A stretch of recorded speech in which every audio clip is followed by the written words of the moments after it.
Ladies and gentlemen, pumpkin latte and a ham and cheese toasty, for this is a Fred Dowling Productions podcast. Ham sandwich? Ham sandwich? Yes, I'll take that. Thank you. I'll take that.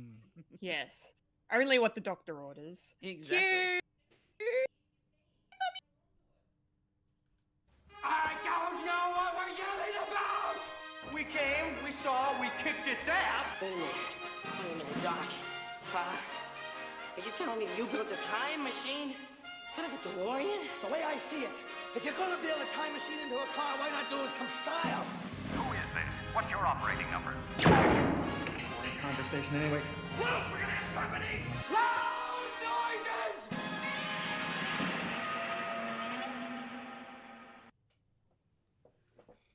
Hello, Hello. Hello. I'm a Kendall Richardson. I'm a Fulya and Michael. And I am the man that's a 1 year older, a Michael Lister. Yay! Yay! Happy birthday! Mike! Woo! We're waiting for this moment. I Welcome suppose it was happy. to 36. Welcome to 36. Yeah. I would not be here for long. No. Mm. No, we're not gonna think about that. Welcome to the show, everyone. Thanks for being here. Thanks for watching, joining us, listening, if you're doing that as well. Cool. Thank you for experiencing us. Thank you for experiencing us. Exactly. It's a Mhm. nice way to encapsulate. It's a good umbrella term. It does. It does.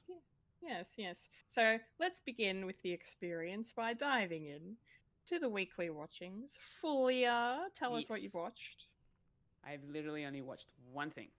Great. Better than nothing. I've been busy doing all sorts of other things, plus working and being tired and all that sort of stuff. So I only really had a chance to watch one thing this week. And it was the Avicii doco, Avicii, I'm Tim. And boy, oh boy, was that an emotional roller coaster for me. It was so hard to watch through that to get to the end where the inevitable, obviously. Unfortunately, Tim passed away so a little while ago. Unfortunately, due to some, mental health issues, and due to also, there was a bit of substance abuse and alcoholism and all that sort of stuff for being a performer and music producer and all that sort of stuff. And so they sort of delved into that in the documentary, including, putting forward some of the interviews they've had with Tim and all these other artists that worked with him. And yeah, it was just insane that someone so talented went through all of that and was just, had an unfortunate end to his life. So yeah, I pretty much cried by the end of that documentary because I grew up on Avicii's music. He's probably one of my absolute favorite EDM artists, and I'm just, it's a world where we're not going to be able to get that kind of music and talent anymore. And yeah, miss him dearly, miss his music and all that sort of stuff. Like, he was such an inspiration to a lot of other music producers out there, and a lot of musicians wanted to work with him, like, so much. And and the proof is in the pudding. The fact that all these amazing songs and tracks that he's made in the past, just proves how amazing he was as a music producer. So yeah, he is definitely missed, especially by me, because I love listening to his music. And then after I had finished watching it, I just decided to chuck on some Avicii music and put on all of his just music on a shuffle and just sort of listen to it for a little while. Yeah. If you're a fan of EDM, if you're a fan of Avicii, I would highly recommend watching this documentary on Netflix. It's definitely worth it. It is a little emotional though, I will say. So, have some tissues next year. Yeah. Yeah. Okay. Yeah. Good recommendation, Fulya. Yeah. Yeah. Yeah. One of my least favorite things about those kind of documentaries is like it brings them back to life for a split second, and then the gut punch hits you all over again, and it's just like, Yeah, pretty God much. damn it! Like you want to Yeah. reach into the screen and pull them out, right? Yeah, 100%. I hate it. Yeah. I think I've seen and experienced a Avicii performance once during a music festival at some point back in the day, which was amazing and so much fun. And yeah, he was just a rising star from the get-go. Like, he was so good. There is a PlayStation game that has Avicii's music in it. It's called Avicii Invector. And I've played that game, and it's essentially a rhythm-based game, but you're in space in a little jet, and you're sort of flying around in these different levels to the music of Avicii. And it's so good. It's so good. No, Yeah. that's cool. Yeah. That's very I cool. love Avicii. Yeah. Oh, thank you for sharing that, Fulya. That's really special. Thank you. Mike. Hello. What's Hello. what's the birthday boy been up to watching this week? Well, yeah, I haven't really been doing much. Still plugging along with my Critical Role. Today, just finished the last live show that they did for Vox Machina, and that was a bit of fun. A lot of humorous stuff going on.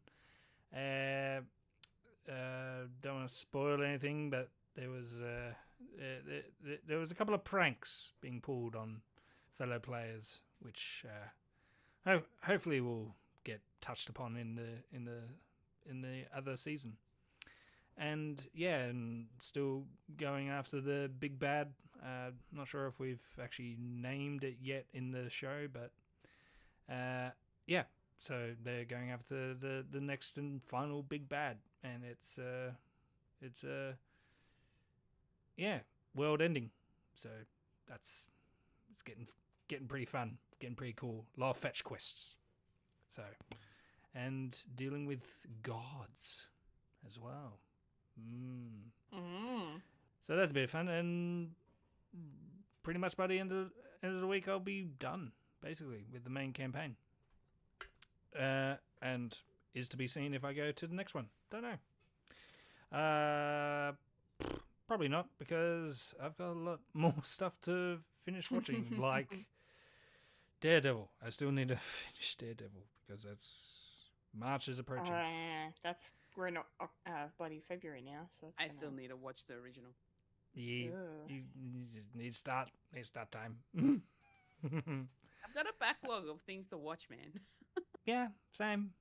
But I don't know why I'm starting to watch a show that's episodes go for 4 hours. I've been watching them in double time.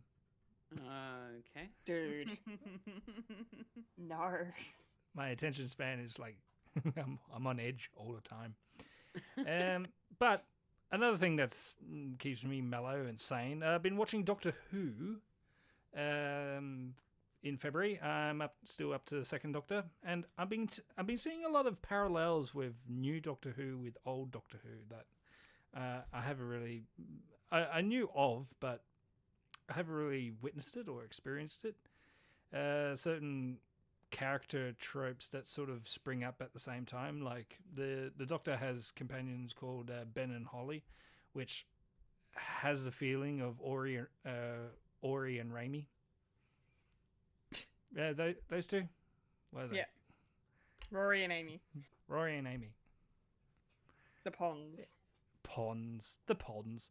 Yeah, so that's a bit of fun. And yeah, also for my birthday, I didn't really get much presents, but I didn't really expect. But I went out to buy myself some stuff. So I went to one of my favorite shops, JB Hi-Fi, and I got myself these. Hey, I haven't got the nice. invert camera, but I hope you understand. I've got the 60th anniversary specials. Yes. So I don't need to go to go to Disney Plus for that. Also, I saw that it was out, so I needed to go and watch it and grab it. Memoir of a Snail. Oh, Lovely. I still need to watch that too. You say you needed tissues for Avicii? You need tissues for this one because Okay. it broke my heart and also put it back together at the end. So Aww. Emotional roller coaster. yeah, I really enjoy these shows. If you've seen Harvey Crumpet and Mary and Max, always fun and always just very tongue in cheek and very dark humor, which it definitely has a lot of Australian sort of witticisms in that as well, and most of it's set in Melbourne, which is kind of weird. It's like seeing Collingwood sort of references in there, so that's a bit of fun. And also I got, because I'm an adult child, I got myself some Lego. Pretty.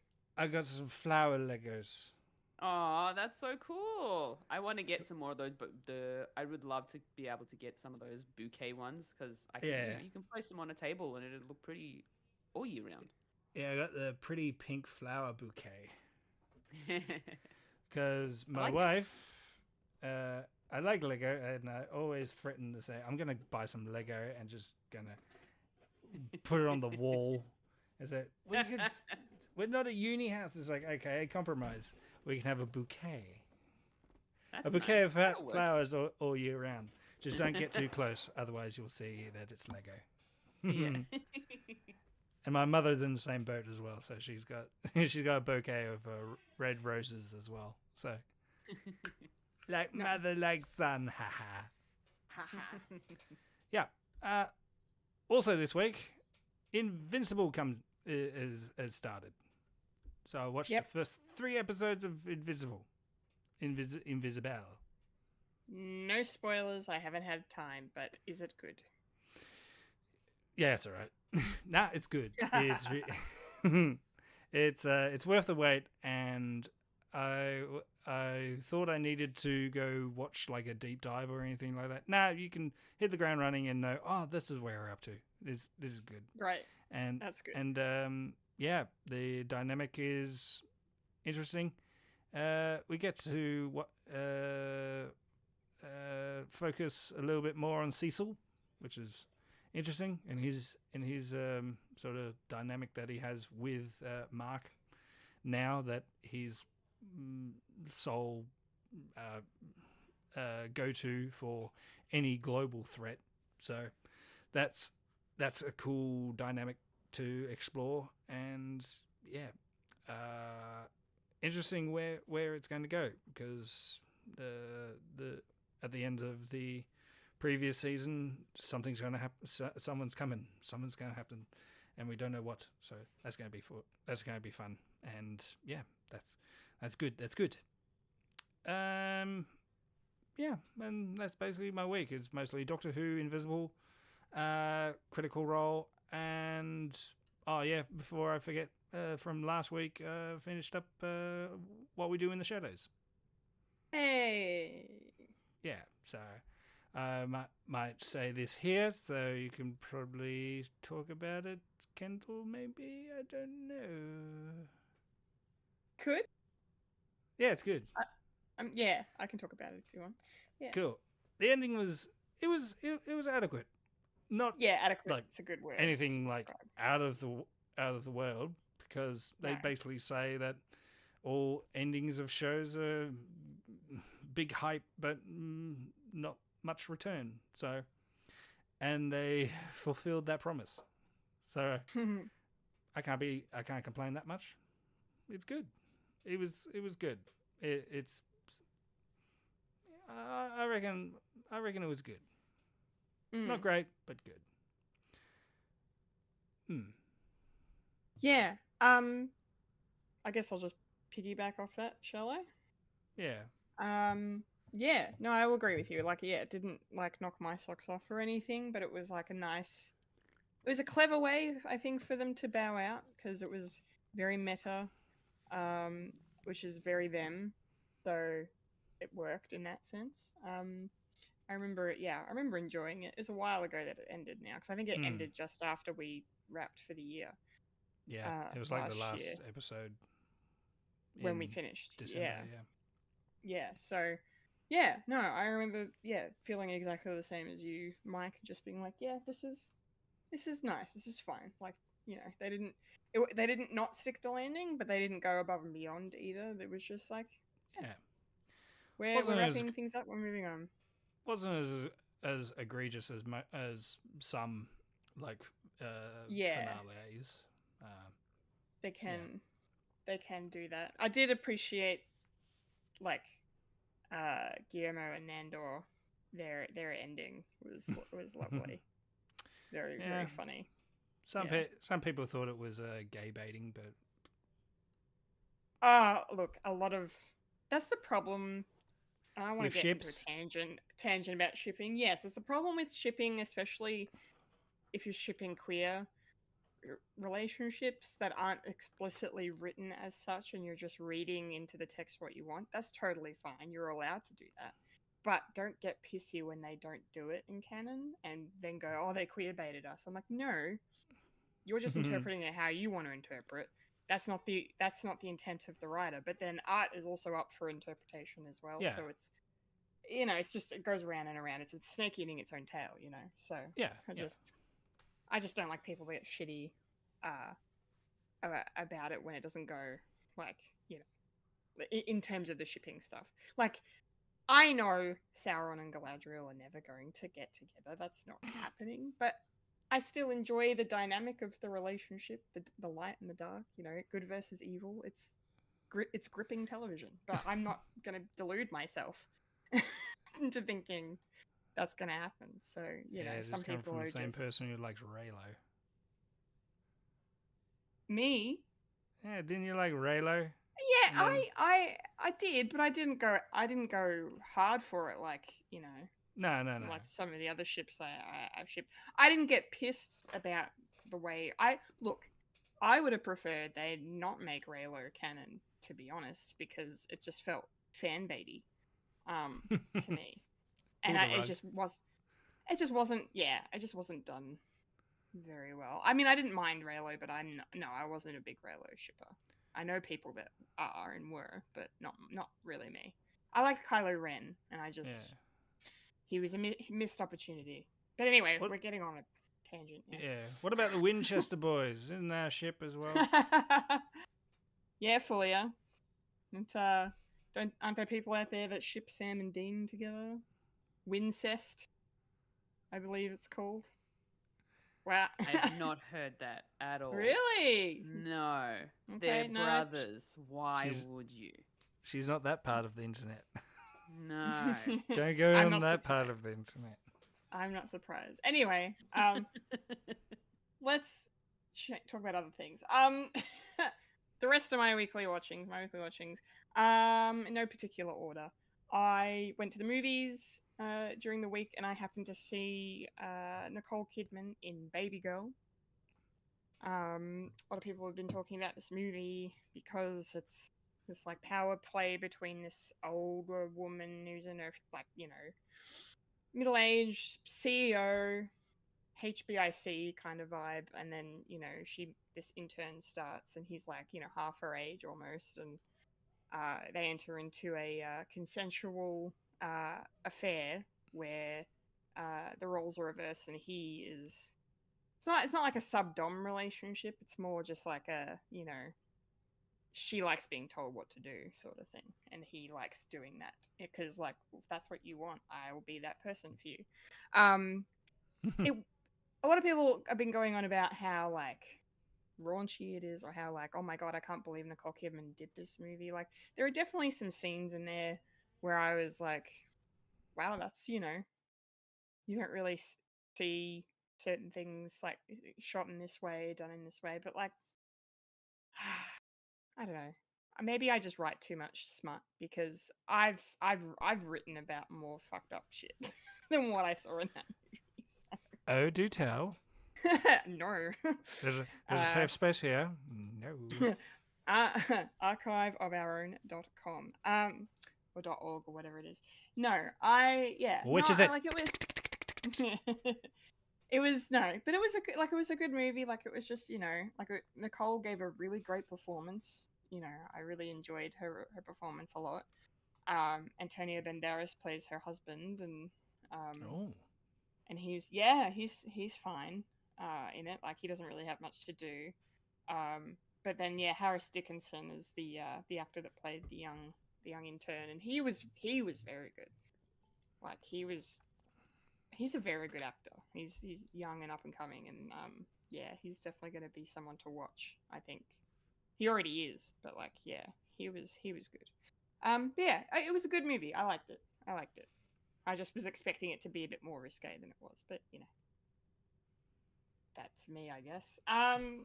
What's next? Severance. I'm up to date on Severance now. Hey. Finally, we've started season 2, and I watched episode 4 on Friday when it dropped, and big twists and turns in the story that I won't say, but I didn't see it coming, and I was like, that's okay, that's fucking cool. But I was just like, also like, really? But didn't they do this and this thing and whatever? But it's just continuing to be a really interesting show. Like it's a little slow burny in terms of the pacing, but I think it's interesting enough for me that I'm hooked on it, and I'm eating up every second of the show. So so it's great. And Gwendolyn Christie appeared in the 3rd episode, and she just is excellent every time she shows up in anything. Like she's so great, but like she she was just wild, random, and funny. I'm not going to say what she does or anything. It's nothing too crazy, but it's just she just plays this kind of interesting, intense woman that works on the 7th floor at Lumen, and that's all I'll say. She was cool. It's a good show. It's a very good show. I'll briefly touch on Abbott Elementary. Season 4 has finally started to be dropped onto Disney Plus for us here in Australia, so it's still airing in the US, but we're a bit behind here, so binged the first 10 episodes of that this week. I love this show. It's so much fun. It's just a joy and a delight. And yes, I think I know what you might ask. Go on. I did watch the Sunny episode. That was a highlight for me of the 10. Yes. That was episode 9 of the 4th season, and and I've never really seen It's Always Sunny. I've only seen clips here and there of it. I've never really actually sat down and watched a full episode. It was great. I thought it was great because I loved how Caitlin Olsen's character, is it Dee? Is that her name? Yeah, Dee. Yeah. Dee. I loved how she was like Janine's best friend for 5 minutes, and then as soon as she met Gregory, it was all over. That was hilarious. Danny DeVito just messing up Gregory's gardening plans. That was very funny. As Frank, yeah. Charlie Day not being able to read was kind of wild, because I'm sure he reads in It's Always Sunny. Like there, you see the meme of him doing the whiteboard. He's holding a texter in his hand. Anyway, so that was funny. He cracked me up the most out of the 5 of them. I mean, I've always liked Charlie Day. He's so funny, but he actually had the way he delivered some of his dialogue. I was pissing myself. And I just loved how I don't know that he's like the one guy in the cast I don't know the name of, but he was the one that was like, "Oh, I'm not okay with being filmed. I'm going to be behind the camera the whole time." Dennis. I thought that was such a funny gag for a show where the entire premise is like, we're filming you and you're aware of the camera, for them to have a character from another show come on and be like, oh no, I'm not participating, and then like just have these random cutaway shots to him like in frame, and then you see him see the camera and he just runs away. Oh, I thought that was very clever. Yeah, it was a very good episode. What did you think of it? They knowing them all too well, I've watched all the episodes, all the seasons, all 16 of them. It's a lot of show. And just having like bite-sized snippets of their character like put in. D is very D. Frank, well, yeah, he's a disgusting old man. And Charlie, yeah, he can't read and he's in denial about it. For all these jokes that have been going on for 16 years, doesn't get old. Dennis is interesting because you don't really see much of him, obviously, but yeah, it's very tongue-in-cheek when he says, I know a lot about filming and consent. These characters are not good. None of them are good. No, isn't that like part of the premise? They're all really bad people. Like... Yeah, they're all really bad people. Yeah. And they don't win at life. And reason B, because they're horrible people. And it is very interesting because I'm on TikTok as well, and it's sort of that algorithm's sort of meshed in, and I'm been seeing a lot of people who are like big fans of Abbott Elementary, like noticing Always Sunny for the first time, and I preface this because it's sort of true, but the sort of main demographic of Abbott Elementary like audiences are black people. It's more akin to like the black lifestyle in America, especially in Philly, and seeing their reactions to the first episode of Always Sunny. The first episode is called "The Gang Get Racist."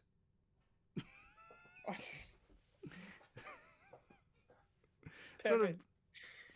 Jeez. So it sets you up for like what these people are, and yeah, I can't wait for the Always Sunny episode that's got the Abbott Elementary people guest starring in that, and seeing where that goes. Yeah, that'd be crazy. You might.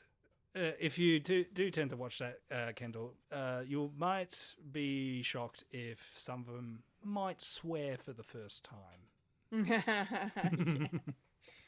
Yeah, that's going to be wild. Well, and don't get bleeped, because there's swearing in Abbott, but they all get bleeped out. Yeah, so it's not that kind of show. So it's going to be interesting. It's going to be an interesting crossover. All right, I look forward to watching it. Two other quick things I'll mention before we wrap up the weekly watchings. Have we finished it? No. Almost finished the first season of Delicious in Dungeon. Are you enjoying it? I'm getting better with it. Yes. As it goes along, yeah, it's getting more interesting. Although I might have to watch some episodes because I fell asleep. But it wasn't because it wasn't interesting. It was because I was fucking tired. When we were watching it. But really, really interesting. I kind of like how it's this wholesome show about, adventurers cooking monsters and eating them and whatever, and they're trying to, save the sister, one of their party members from being digested by a dragon. But then it has this really dark side to it that's now started to come through, like from the moment that I've forgotten her name. Why have I forgotten her name? Anyway, the elf in their party who resurrected Fallon using blood magic. That I was like, something's gonna go wrong. That was too too convenient. That was too convenient, too easy. And then shit really hit the fucking fan there with her. And I really like it. And then there's this they've met I can't remember what they're called, the character, but it's the creator of the dungeon essentially. Yeah, so yeah, there's some really cool lore in this show, in this story. So I'm definitely finding it more interesting as it's going along, and you know, the more characters that get involved, the more interesting it is, and the kinds of monsters that they have to fight and stuff. And yeah, and I'm curious to see where this whole stuff with Fallon's gonna go, because you know, that was a bit messed up. Oh yeah. seeing her transformed into this beast that's like attacking them and shit. Jesus. Yeah. And I think a couple of them died or something. I can't remember. I feel like they were supposed to, like, I might have been I was half asleep, but yeah, there's like a whole bunch of them that have been assembled to kind of and it didn't really go well. So yeah, but it's good. It's good. I don't like, I'm not fully into it, but I'm like, there are parts of it that I'm taking that I really enjoy. So Yeah. I'm looking forward to finishing it. Good.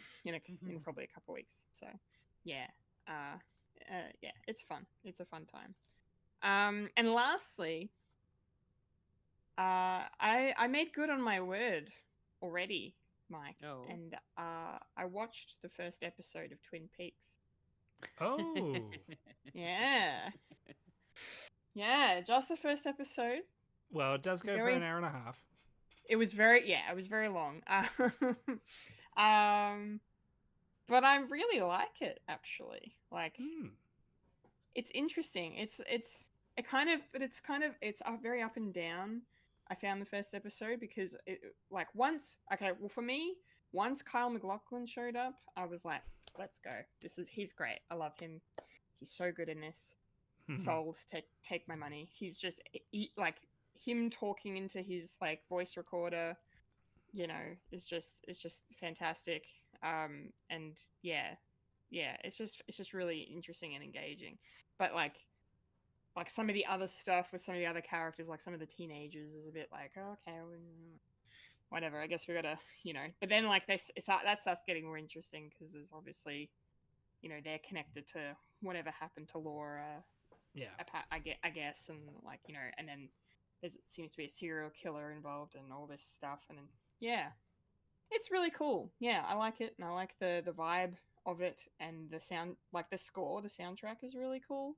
Like, it's obviously very, you know, 80s, 90s, you know, dramatic synth sort of vibes, but it's fun. Yeah, it's a cool. By the time you finish the first season, all those songs will be stuck in your head. Yeah. Very, very earwormy. Yeah, definitely. Like, I'll probably, especially the theme song. I'm hearing it in my head right now as I speak. Doom, so. doom, doom. Yeah, doom, it's great. Doom, doom. So I'm looking forward to watching more of it. Don't know when, but it will happen at some point. It's a nice slow burn. Okay. Don't mind a slow burn. Yeah. Yeah. And just like art, let it wash over you. Let it wash over you. Yes. That's all I can say. I'm just gonna let it happen to me. That's what's gonna. Yeah. That's what's gonna happen, and I'm excited to, because I know David Lynch himself is in the show at some point. So, and I've heard, I'm pretty sure it was on. I think it might have been on Hollywood Babylon, or like one of Kevin Smith's podcasts. They played a clip. It must have been Babylon, because they play clips when they do the in memoriam stuff. And they played a clip of him from Twin Peaks. I think that was the first one. First him? seeing him for the first time. You do hear him over the phone in one episode before he's face. Because they needed someone to stand in, and he said, "Oh, I'll do it myself," and he did like that. And then, we need this character to come back. I'll play him.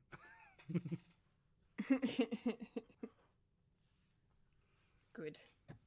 I love a good director cameo. Slash acting role. Anyway, so that's my weekly watchings. Pretty epic, pretty long. Thanks for listening. So speaking of listening, there's more show to be shown, to be heard. So let's dive in to the week that was in the nerdy news.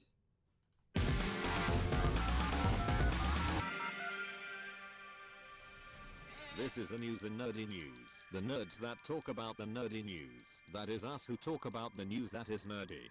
And now the queen of nerdydom, the hostess with mostest, Kendall Richardson. Take it away, Kendall.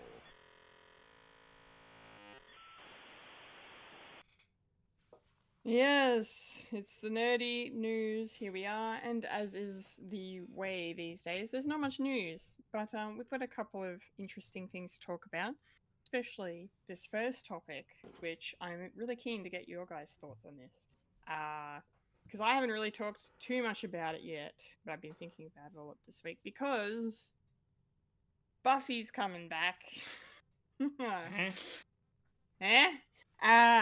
What? Yes, you heard that correctly. Buffy the Vampire Slayer. Didn't that show fall down a hellhole? Hellmouth. Yes. So not the hole, the mouth. Yeah. Opposite end. Okay. The mouth hole. Yes. Buffy the Vampire Slayer, just for reference, is my favorite television show of all time. It was very formative for me. It came out when I was in primary school, high school. I was obsessed. I've been to conventions and met some of the actors, and like I'm trying to figure out what kind of Buffy tattoo I want. Like I love Buffy. Buffy's my jam. I used to do content on this channel about Buffy. Anyway, hashtag shameless plug. Yeah, so yeah, it was a rumor that seems to be slowly becoming fact.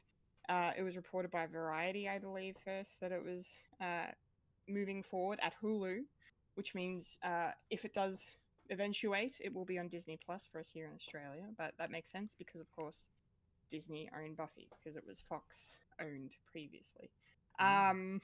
Now, there was talks a while ago, I think maybe just before COVID, that they were going to be rebooting the show with a new kind of iteration of players, of the Scooby Gang, if you will. But that, I don't think that's actually going ahead anymore, which is fine. I'm not neither here nor there. I saw how the Charmed reboot went, and I'm like, nope, that's not for me. That can go over in a corner. But the interesting thing here is that Sarah Michelle Gellar, Buffy herself, will be returning to play the role. So this is going to be not just a reboot, it's going to be a sequel series. Which then, for me, raises questions about the Season 8 comic that was put out and subsequent comics that have come out after that, which are considered canon. Whether we're going to have a Star Wars situation on our hands now with, diverging canons. But those comics, I guess, were, they took place like immediately after the end of the show, which was 20 years ago. So, obviously Sarah Michelle Gellar is no spring chicken anymore, but she still looks amazing for her age. So, those stories maybe could still have happened and just maybe they'll reference them. Who knows? We don't know what it's going to be about. They haven't said. But the cool thing here that actually has me excited, like, they haven't really said who from the original show is going to be coming back. Some of the producers are returning. Of course, no word on the infamous Joss Whedon, but I would say probably not. Not him coming back, but that's fine. Say what you will about him.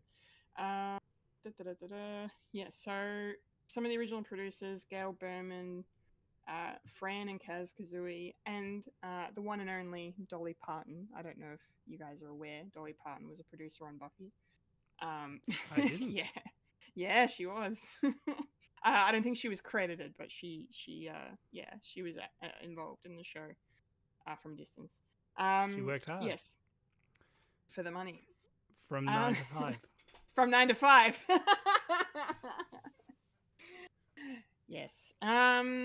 Yeah, but the thing that has me interested, my curiosity peak, not just Sarah Michelle Gellar coming back, is the people that they've gotten to actually write and direct the show so far. So we have Chloe Zhao, who Marvel fans will of course know as the director and writer of The Eternals, which a lot of people had mixed opinions on, which is fair. It was a bit of a non-starter movie in terms of continuing the Should have been a show. MCU. Should have been a TV show, absolutely. I agree. But she is an Oscar-winning director of the really, really good film Nomadland, which was part of the reason, well, is the reason she got Eternals in the first place, I think. But, you know, it's the reason I thought she was going to be really good for the MCU, but apparently not. But she's going to be involved in the Buffy reboot. She's going to be producing. She'll be directing some episodes, probably the pilot at least. And then our showrunners are two women by the name of Nora and Lila or Lila, forgive my pronunciation, Zuckerman, sisters. So I was like, who are these women? I need to look up who they are, what they've done. Most recently, they did Poker Face, which was very critically lauded, starring Natasha Lyonne, and it was produced by Ryan Johnson. He made that. Apparently, it was a very good show. They also worked on Agents of S.H.I.E.L.D., which, coming full circle, is also another Joss Whedon project. Agents of S.H.I.E.L.D. was one of my favorite shows. Probably my favorite MCU show after Loki, because I'm biased. But yeah, so they've got some good writing and producing cred under them. So I'm a little bit more excited now. So yeah, but all that to say is that yeah, Sarah Michelle Gellar, really interesting that she's coming back because she was the one back in the day that said I'm done.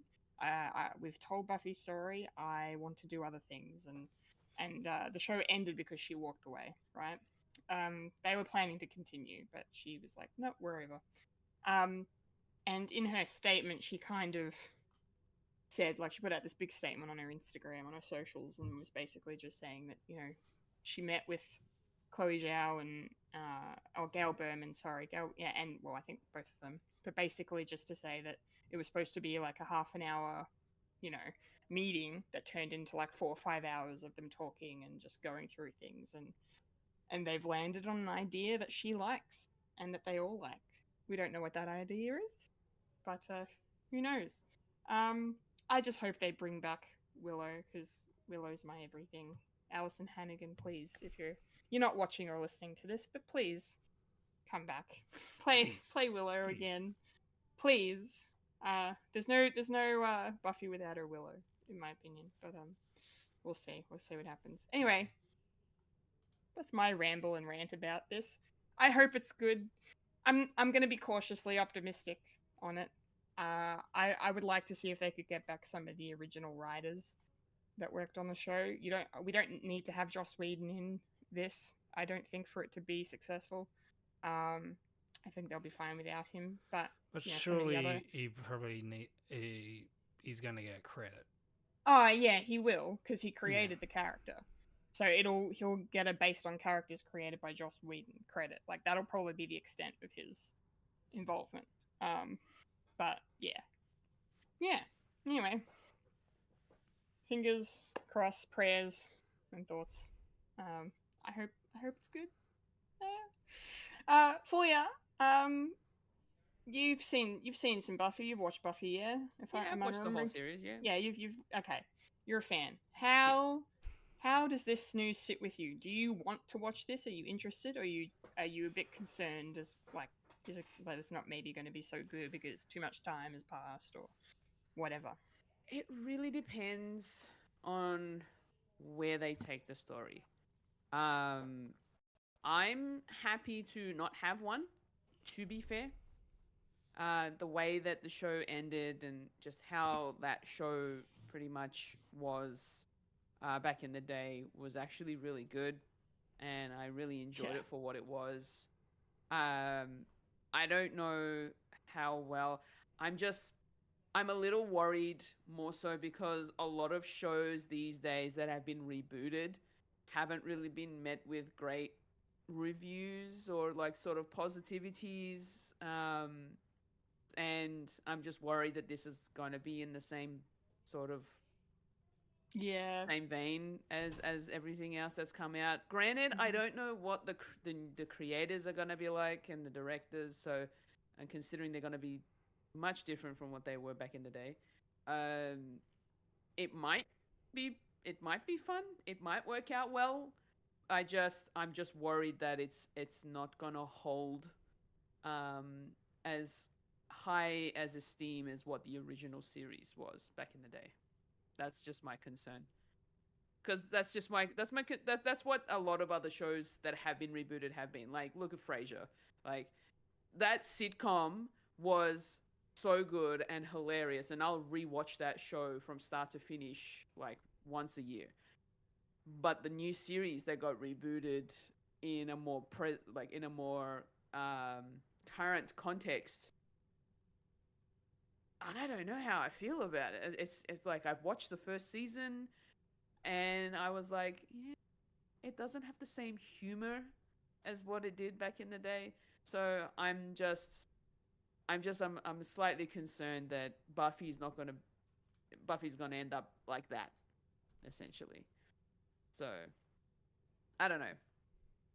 I'm happy to not have it, but if it comes to fruition, and and it's in some sort of within the next year or two, then sure, I'll check it out and see what it's all about. But yeah, that's just where my thoughts at right now. No, that's totally fair. Yeah. Very, very, very fair. Clever and smart of you. Set expectations low. Yeah, exactly. Yeah. I feel like that's what I need to do from now on with everything, not just with like movies, but also TV shows too. Just set your expectations down low, and then, or just don't have any expectations at all. So Yeah, when you do watch it, then you'll be like, that was nice. Mm-hmm. Expect to be disappointed. Yeah. That's how I live my life. Just don't expect anything, maybe. That's another way to go. Yeah, don't watch anything, and you won't. And shut yourself in. Don't watch anything. Exactly. Dig a hole, get in it. Yeah. All right, Mike. How do you feel about this? I don't know how much Buffy you've seen, if at all, but what are your thoughts? I have seen some because my Okay. sister is like was and probably still is. I don't know, just a big fan of Buffy because it was in her wheelhouse when she was growing up. Like, she's only a couple of years older than me, and it hit her right in the good spot. So she knows more about it than me. So I'm just a secondhand smoker. I've been watching like random episodes ever since, and I think my wife likes it. I'm not sure. She started watching Charmed like not too long ago, and I don't know, maybe news of this she'll start watching Buffy again, and I don't know, I'll probably do the same thing, just go in and out. It's like, oh, I know this one. I know what happens. Yay.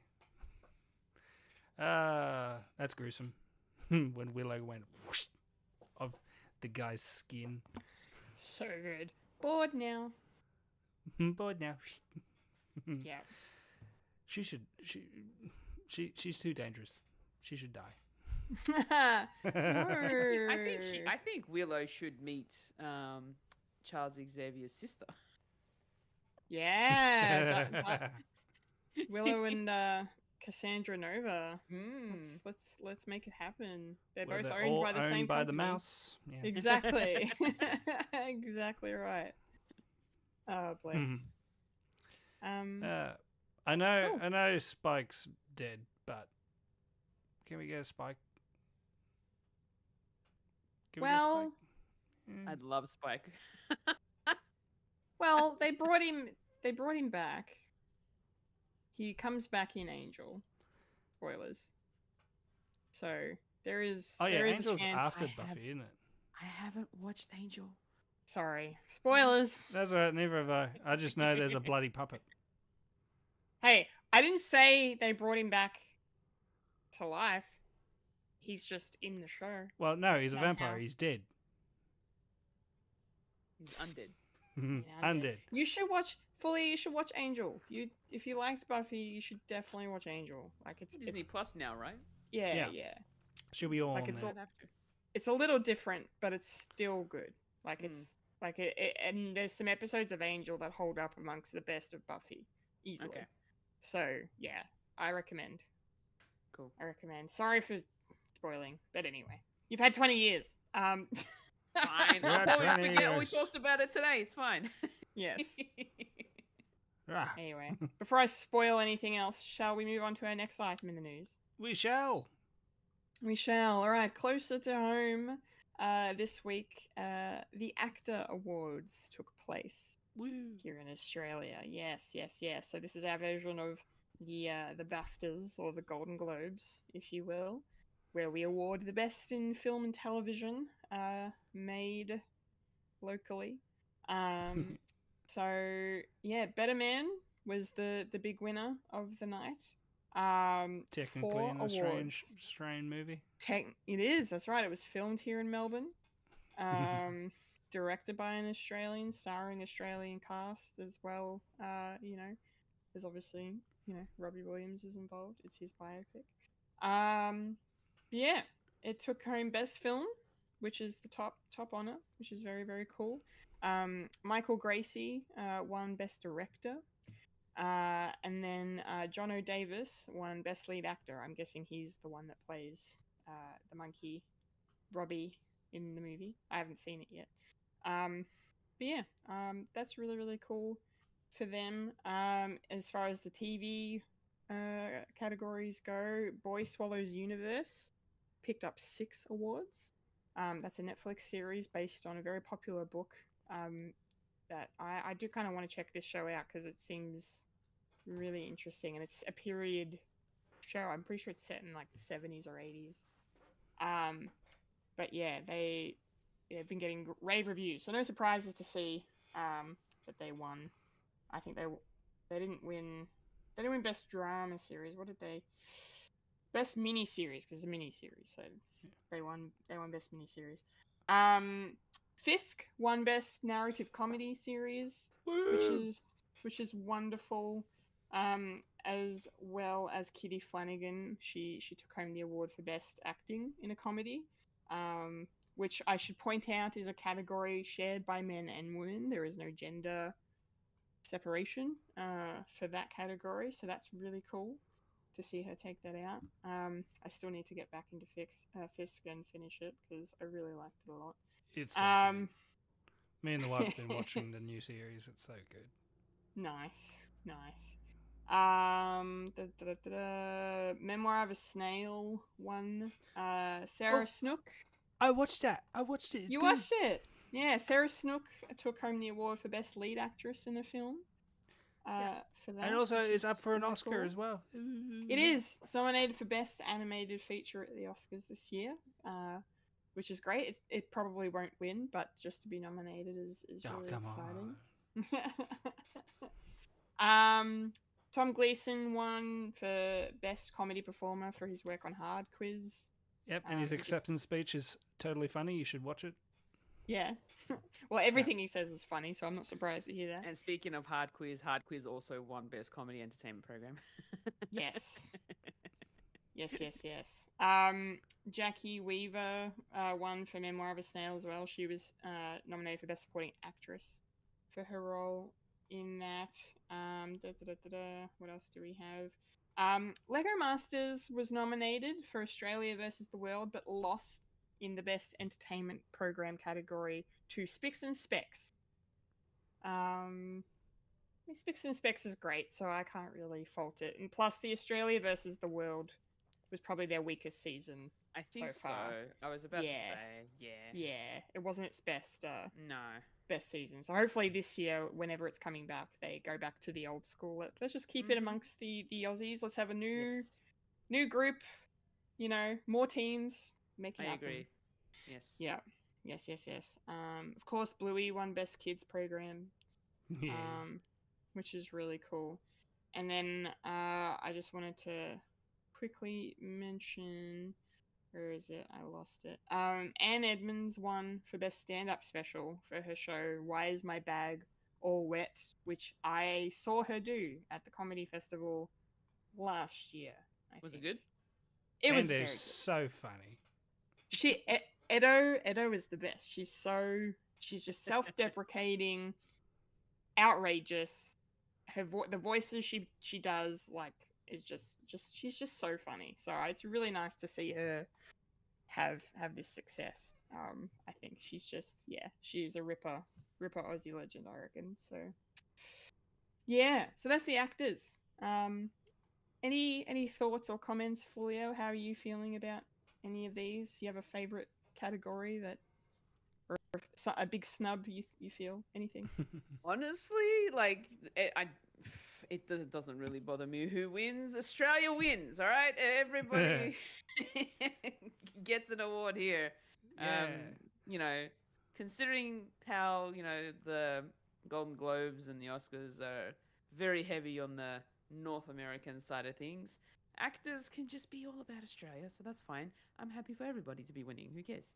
I'm gonna say, Hard Quiz is a show that the family watches, and my parents love watching Hard Quiz, especially my mum. They're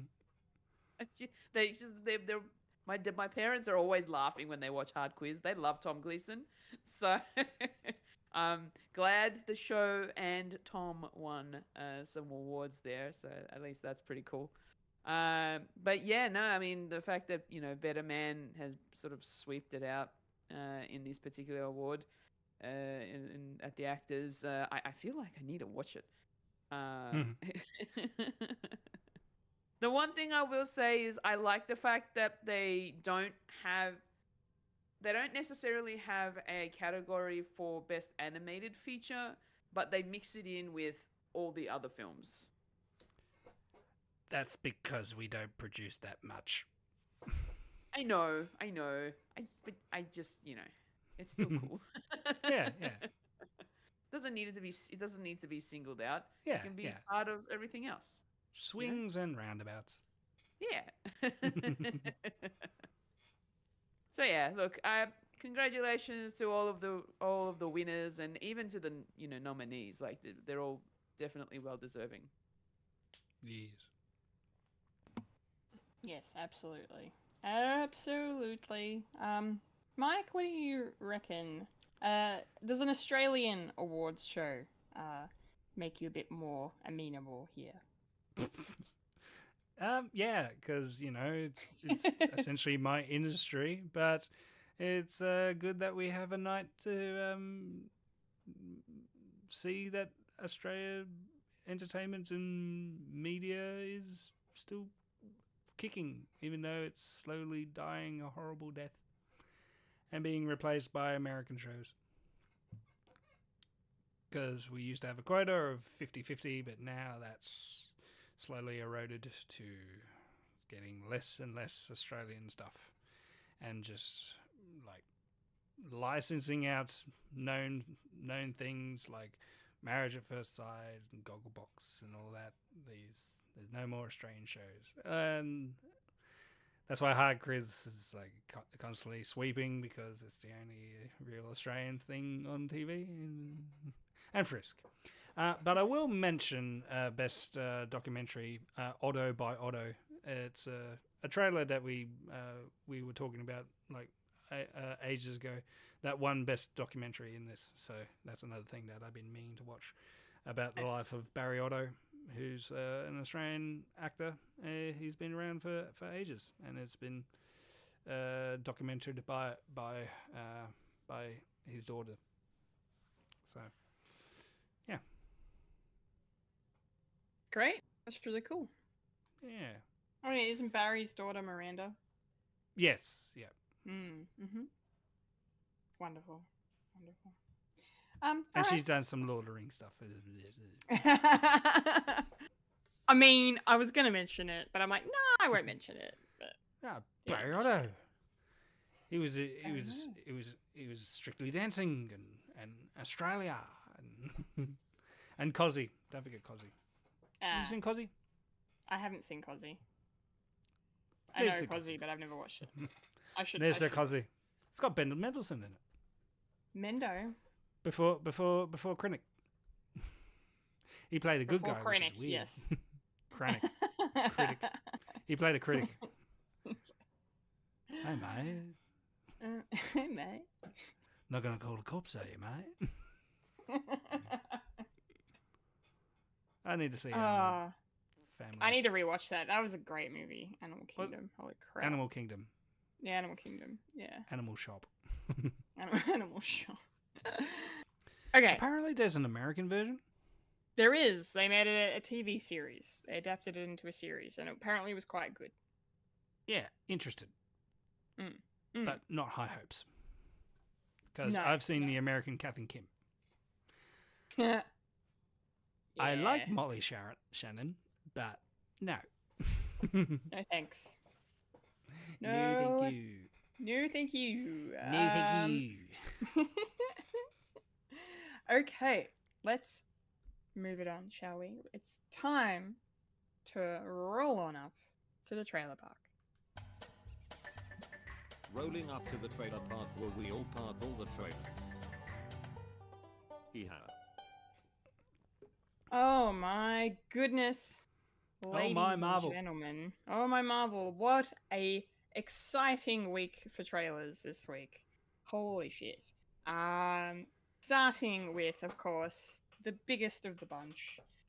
One of the most anticipated films of the year. That is The Fantastic Four: First Steps. Oh my god. Uno, dos, tres. Just the Quattro. way that they had that with the reveal of the logo and just like choir. The singing, yeah, it was cool. It was cool. I'm really pleased to say that watching the trailer again for the pod got me extra excited for the movie because first watch of the trailer I was like, okay, this looks really awesome. Like I'm really obviously interested to see how it goes. But I was like, oh, there was nothing in the trailer that really made me go, oh, holy shit, I have to see this. But watching it the second time, I'm just like, no, this just looks how the Fantastic Four should be to me. Like, it just looks like a direct adaptation of the comic, like from page to screen perfection, I think. Just because, like the choice, I think we've been saying it for a while since they kind of announced the movie and started showing it off at Comic-Con last year, was like the choice to do a 60s aesthetic, have it set during that time, and like that whole Jetsons vibe going on is just really, really cool, and it's gonna, I think, in the long run help to set it aside from the rest of the MCU and a lot of other contemporary superhero movies. I think like it's got its own uniqueness to it, so I think that's going to help it in the long run and probably in the short term when it comes out as well. The interesting thing was we didn't actually get to see any Pedro as Mr. Fantastic. No Mr. Stretchy. No Stretchy. No Stretchy yet in this footage. So probably next trailer, maybe we'll get to see his arms or his legs or something. Or something. But no, he looks great in the role. He's starts telling lies. No, he looks great in the role. They all look really great. Like the cast, they've done a very good job of casting. I said it once, I'll say it a million times. Marvel know how to cast their movies. That's the one thing you can never fault them on, is that they cast very well. So they've done a very good job there. I also, and Mike, you'll appreciate this, I just thought it was very, very funny, obviously, that the first scene they chose to show Ben Grimm as the Thing, he's in the kitchen. And of course, because Eben Moss Backrack, who obviously very famous now for The Bear, I was talking with a work colleague about, and he had the exact same idea, and then you sent that fucking TikTok the next day, and I died, and I showed it to him, and the smile, the way he lost, oh my god, it was the best laugh ever. It was great. I was confused when I watched that TikTok. It was perfect. I thought there's probably only 2 people on this thread that'll probably get it. And I thought, I don't need context. Send. No, yeah. Send. Yeah, but anyway, the trailer looks great. The movie looks good. Galactus looks like Galactus. Praise be to Mr. Kevin Feige. Thank you, sir. His shadow? His shadow. He don't see a face, we see a shadow. Do you know who's playing him? Yes, we do. Ralph the Emerson. arsehole from The Office. The British Office. Yeah. Yeah. Yes, Ralph Emerson or Iverson or Emerson. I think it's Emerson, isn't it? Innocent. Innocent. Bless you, Fulya. Thank you. Ralph Ineson. Apologies, everyone. Yes, he's great in The Witch, and he's in Nosferatu, Mike, as well, briefly. Oh, okay. Yeah, He also voiced a character in Final Fantasy 16. Oh, Fulya. Okay. Oh. You. I was wondering. I'm like, how does Fulya know who Ralph Ineson is? Yeah, bit of a strange pull. Is it a character that you his happen voice. to like, Fulya? Oh yeah. Need I say more? Yes, please go on. But you like his voice. I want to hear I like you his gush. voice. I don't comment on people's appearances, but he does look like a dog that's been kicked. He is an interesting appearance. Yes, he's Yes. He's not ugly, but his voice is great. I didn't say very he was good. ugly. No, you didn't. But the character he Technically, plays probably. in Final Fantasy 16 with that voice. Anyway, moving on. Ooh, the It's already vapors. it's very warm in this room right now. Thirsty Fulya. let me drink some water. Yeah. Yeah. Those dogs Fanta- drink too. Fantastic Four. Can't wait. Looks great. I'm hyped for more on this. I'm just still praying that they stick the landing and we get the Fantastic Four movie we've been asking for fucking ever. So let's just hope. Let's hope. Fulya, what are your thoughts on this trailer? How are you feeling? Like, 'cause I know you've been a bit like on the Marvel train for a bit now. Does this get the hype going for you? I kind of like the look of this. The whole retro feel of it all definitely looks really cool. Because I've only ever seen one of the original Fantastic Four films. I can't for the life of me remember which one it was. I just remember that I watched one. Did it have It a might Silver have been- Surfer in it? Yep. It might have been the first one, just because it was so long ago. And I don't remember what happens in it. So I don't know. Maybe I need to revisit. Who knows? But yeah, I'm kind of looking forward to this. It looks really cool. Especially the fact that it's set in an era of space exploration and all that sort of thing. The cast look really cool. John Malkovich is playing someone that we don't have any idea who, but he's listed as one of the cast members. So we'll see what happens. But yeah, I think it looks really cool, and I'm looking forward to getting to know these characters who were the OG family of Marvel. So Yeah, Marvel's first family. yeah, That's what they're called, So Mhm. I'm very curious. I don't have any kind of context with regards to Galactus. So, well, I guess I'll find out with the movie. Yes. Big Yes. fat cloud.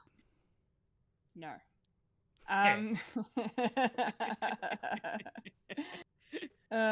Okay, Mike, hit us with your thoughts. How are you feeling after this trailer drop? Yeah, I'm very interested. We sort of knew what sort of aspect that they were going for, and it looks like they're going gangbusters. I think it's retro futuristic that they're going for, and it looks spectacular and something that we have not seen in the MCU, which is good because we've seen everything that the universe has, and the only thing that is coming out of the ordinary is like Loki, and how the aspect of that is sort of different, and even Deadpool itself, because we've seen the world, but everything that takes place in the TBAs is more fantasy adjacent, and I like the fact that they're just going, no, we're not doing what feels like the comic. They're basically putting a page onto screen, and especially with the Ben Grimm sort of look of the thing as well. And I haven't seen many criticisms like, oh, this doesn't look like the Chickless thing. Why don't they go back to the makeup? Because it looks stupid. If you're going to look like a rock monster, it's got to look like a rock monster with piercing blue eyes, and all the emotion is coming from those eyes, and that's where most of the connection that you're going to have with Ben is going to be through those eyes of his humanity, and you get to see it with the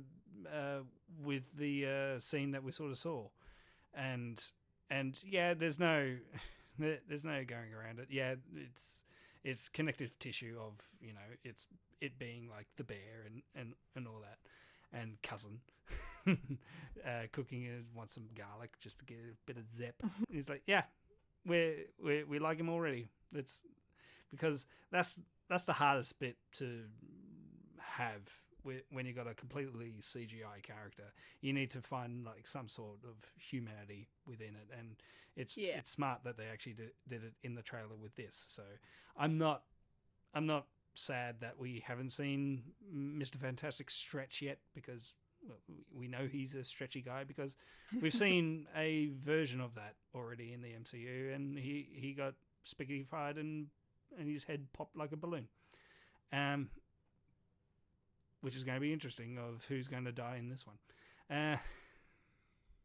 I mean, first time is tragic. Second time, it looks like a trend. So, who's going to die? Ben or Storm? Thing or invisibility? No one. How about them apples? What about what about the Thing dying like Korg did in Thunder, and just being a head? Now I don't know who I want Ben the Thing to hang out with more. Korg or the Hulk? I think the Thing and the Hulk have had battles before, and I think the Thing came out on top because he's more, human, and he's more tactile as well. So there you go. Yeah, there's something else as well. Pedro Pascal. He was also in Buffy. Is he going to be in Buffy too? No, he died. Spoilers for Buffy. Pedro Pascal's character dies in Buffy.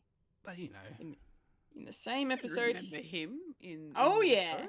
he is in the first episode of season 4 called The Freshman, and he's in like 3 scenes, and he randomly runs into Buffy when she's like, she's gone to university and she's not feeling great about it, and she's all alone, and then she meets him, and then they have some chemistry and whatever, and it looks like it might go somewhere, and then he disappears, and then he gets turned into a vampire, and then Buffy has to kill him. So But Okay. vampires come back. We've established that in the spot.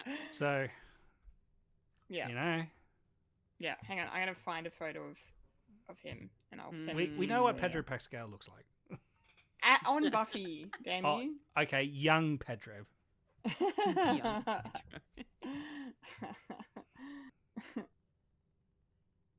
Yeah, it's pretty fantastic. Well, where are we? He's very young. He doesn't have facial hair.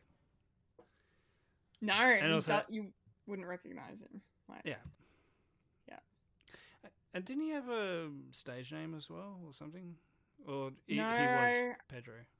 I'm pretty sure he's credited as Pedro. Okay. Yeah. Pedro. Sending to the chat right now. Riveting discussion for everyone right now. You can't That's see. alright. Everyone, do you know what you can do? You can go look up Hmm. Pedro and Buffy while we're doing the exact same thing. So it works. I ain't doing it. There you go. There's- I ain't doing it. There's I'm one not having photo that on for my you, search Fulya. history. People might think of stuff. Wow. Right? Wow. Wow. Yeah, and then Him And as a there's this one. vampire. yes, that's Holy the one I'm crap. finding now. Yeah. Yeah, it's baby Pedro. Wow. You should go watch his scenes. He's quite Oh good. my gosh, I'm shocked. Yeah. I'm shocking. Oh, I remember now. I remember the vampire face. Yeah. His name was Eddie, I think. I think Eddie was his name. Yeah. Eddie Brock. Hmm. Hey, Eddie Brock. Yeah. Okay. He was sweet and wholesome. Until he was Yes. not. Until he was not. And then he was killed. So, Cool. In conclusion, in conclusion, when is this coming out?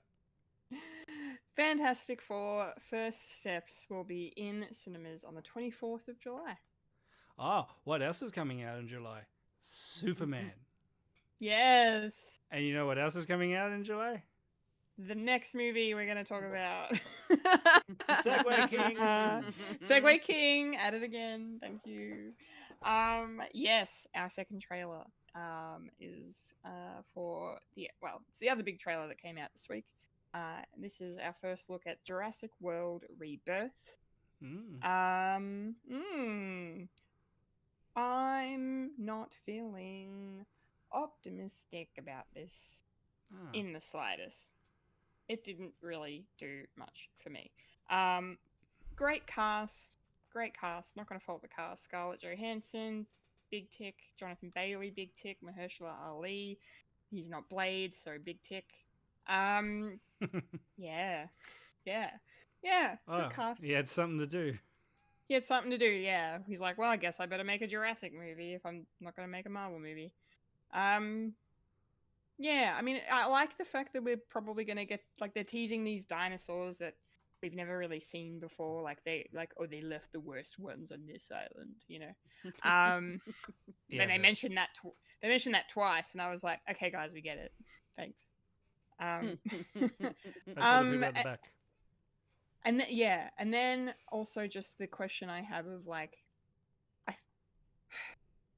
I need to look into my Jurassic lore, I think, a bit, because they're saying that this island that they're on, it's not I don't believe it's the site of the original park. It's the site where they created the dinosaurs to begin with. Yeah. Which I don't know if that's the island from Lost World or if that's another island altogether, because I can't remember how many islands are in the chain, in the archipelago that is the Isla Nublar, Isla Sorna, all that. 5 are there? They're 5? Yeah. Okay, interesting. So yeah, we're on another island. Maybe it's one of the same ones. I might have to Google it. But yeah. Yeah, I don't know. Yeah, I hope it's good. I hope it's good. Like it looks like it just might be this, box office popcorn sort of movie.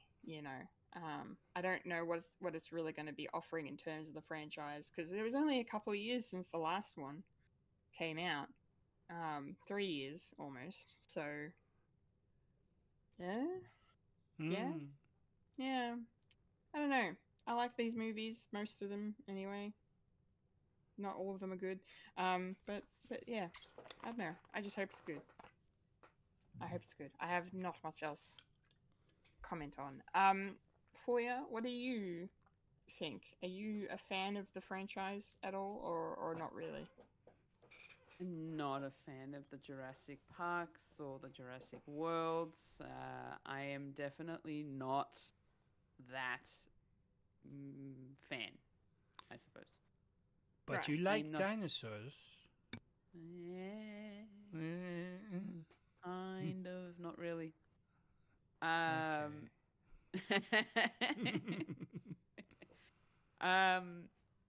This movie trailer, however, I don't know. It's for whatever reason, it kind of felt like it started off as something that I might watch. But then the way that it continued on and then the way it ended, I'm just like, okay, nah, I'm good. I don't need this. Yeah, that's kind of how I felt, Yeah. to be honest. Yeah. Yeah. Yeah, so it was interesting that the celebrity of choice I decided to go with was Scarlett Johansson. I feel like they should have just gone with like random actors that are up and coming rather than trying to get that one celebrity actor that everybody knows. But yeah, anyway, I'm just not a fan of the franchise, to be honest. Cool. Yeah. 2 for 2 negative reviews. Mike, let's close her out. What do you think? Yay or nay? More of a teetering to an up. Excellent. Yeah. I wasn't expecting much, and I always enjoy a premise more than the actual execution, especially with Jurassic Park, because I was sort of all for the previous last one because I was hoping that they dive into a world filled with dinosaurs. How's that ecosystem going to go? It's like, nah, we're going to backtrack on that. We're not going to do that. But it was so interesting. Nah, we're going to deal with like giant locusts. Cool. Yeah. Thank you. I forgot about the locusts. Fuck. But that's all right. We got the legendary actors here. Isn't that fun? Two movies too late. Absolutely. If you're going to do that. Anyway. Yeah. But we finally got Sam Neill's character and Laura Dern's character kissing for the first time. Oh, yay. Anyway. But with this one, I was not expecting much, but it gave me something that made me intrigued. Because, yeah, this is I think it is a different island. Like, the one in Lost World was a version of the park that they were trying to do, and it didn't work. So they went to another one because it's probably more cheaper to just build a new one than try and organize this one, the previous one. But this is more of the lab. This is more the creation. It's not really the park because they were trying to find like if they could clone dinosaurs, and after that they would we can make money from this. We can make a fortune with this place. You know that line. And with this one, it's fascinating because there is a shot in this where there's a fully grown velociraptor that looks like the original velociraptor from the movie, because because years that we've learnt that velociraptors probably didn't look like that. They had feathers, hence why the newer ones had newer ones in the newer movies had feathers, and this one's more skin and bone and all that. But in this one, it had a fully grown raptor with 2 heads in a tank. So that means cloning experiments that have gone wrong. So therefore, these are the ones that we haven't seen before, because they are the offcuts. These are the bad experiments. This is this is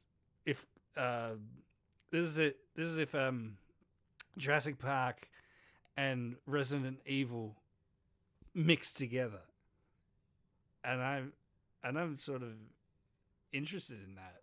I want to see that. We're going back to the horror roots when it comes to Jurassic Park. So I'm sort of interested in that. And they're saying like this, there's going to be a new big bad. Like we had like the Adonna thing that there was bigger than a T-Rex and had other DNAs spliced together, and they could shape shift or whatever. It could barista coffee, or I don't know, whatever. But with this one, it's sort of like they say it's a cross between a T-Rex, a Rancor from Star Wars, and the Xenomorph from Alien. And I thought, Jesus, I want to watch this movie. This is going to be stupid and dumb and fun. And I want to see Scarlett Johansson just wreck shop with this, and of course Abdul as well. I want to see it. I want to see this movie. I lost hope of having a coherent, good sci-fi adventure sort of thing, and they have to deal with that park aspect. I just want to see Resident Evil with dinosaurs. I want to see cloning experiments gone wrong, going rogue, and trying to kill people. So right. I'll be more than happy to watch this in July with my Fantastic Four and with my Superman. These are going to be the big 3, and I'm going to completely ignore my wife's birthday. So when is this coming out, Kendall? You know, yes, Jurassic World Rebirth is coming out at the beginning of July on the 3rd. Yay! Yeah. Start my month off with a bang. Start your month off with a bang, exactly. All right, or with a bite, I should say. Yum nom nom. I mean, I could try and do a T-Rex roar, but I'll probably peak the mic. Our third and final trailer. For do we have today, to? Okay. Yeah, we have to. Is for, as you mentioned earlier, Mike, another movie coming out this July, and that is, of course, Smurfs. There's another Smurfs movie, and it's not a sequel to the other ones. It's a reboot of the Neil Patrick Harris one. Yep, they're doing it again. Smurfs Go to Earth, which has been done, hasn't it? Mm-hmm. Didn't they already do that? They did it. Oh, okay. But this time in Paris. It's in Paris. Look, I like the fish out of water trope. I think it's funny. It can be inventive. It's been done to death, yes, but it's a easy source of comedy, and clearly they didn't really try to think too hard about this one. I'm just annoyed because, I mean, I'm not going to watch this movie and, like, this movie is not for me. That's fine. But, I feel like there's just much more you could do in the world of Smurfs. Like, I feel like there's a reason why the original animated series never left Smurfland or whatever it's called. Like, they just stayed in their world and had to deal with Gargamel and the dramas of whatever, different Smurfs clashing with each other, and everyone fighting over Smurfette. Yeah. So I don't know why they felt the need to, do this. Let's see the Smurfs go to our world again. But pro, I will say, we don't see them interacting with any human characters. I don't know if that's going to stay for the whole movie or if it's just going to be in the trailer.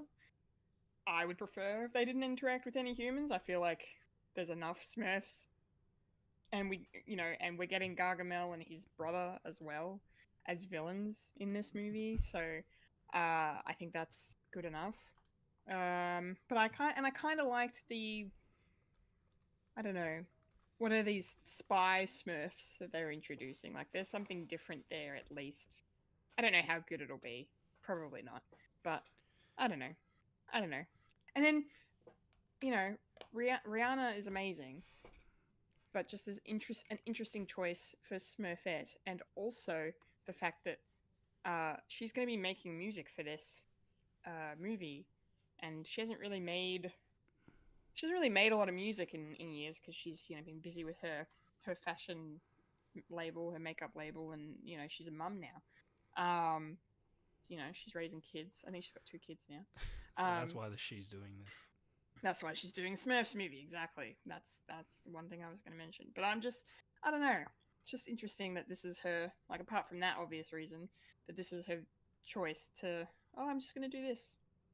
I mean, sure, she seems fine. Her performance seems quite good as Smurfette. I think she's doing a great job. And yeah, the voice cast, I think, on this was pretty good. Did I hear John Goodman as Papa Smurf? Because it sounded Yes, like he John. is. Sounded like John Goodman. Yep, it's John Goodman. That's cool. Yeah, Hannah Waddingham is also in here somewhere, apparently. Who else? Natasha Nick Lyonne, Offerman, which is a plus. Nick Offerman. That was Corden. I like James Corden. Unfortunately, heard his voice. But no, I like Nick Offerman as this brother of Papa Smurf. Like, that also kind of interested me. So yeah, it's got a good cast under it. But Nick Kroll doing see. one of his 5 voices that he can do. Yeah, pretty much. And then the last thing I'll mention before I throw to Fulya is I kind of liked the animation style in this. How it's like they're all 3D rendered characters, but then they have 2D features. Like, their eyes and their mouths were kind of done in like a 2D appearance. I thought that was really interesting. It was like a stylistic sort of choice. It's sort of a new mixture of what new animation is slowly doing. It's 2D. It's 2D on top of 3D rigs. Yes. If that's if that makes sense. Yeah. So like Arcane does that. Yeah. Where it's a 3D rig, but it's like it's painted on features to make it look 2D, but still move like it's 3D.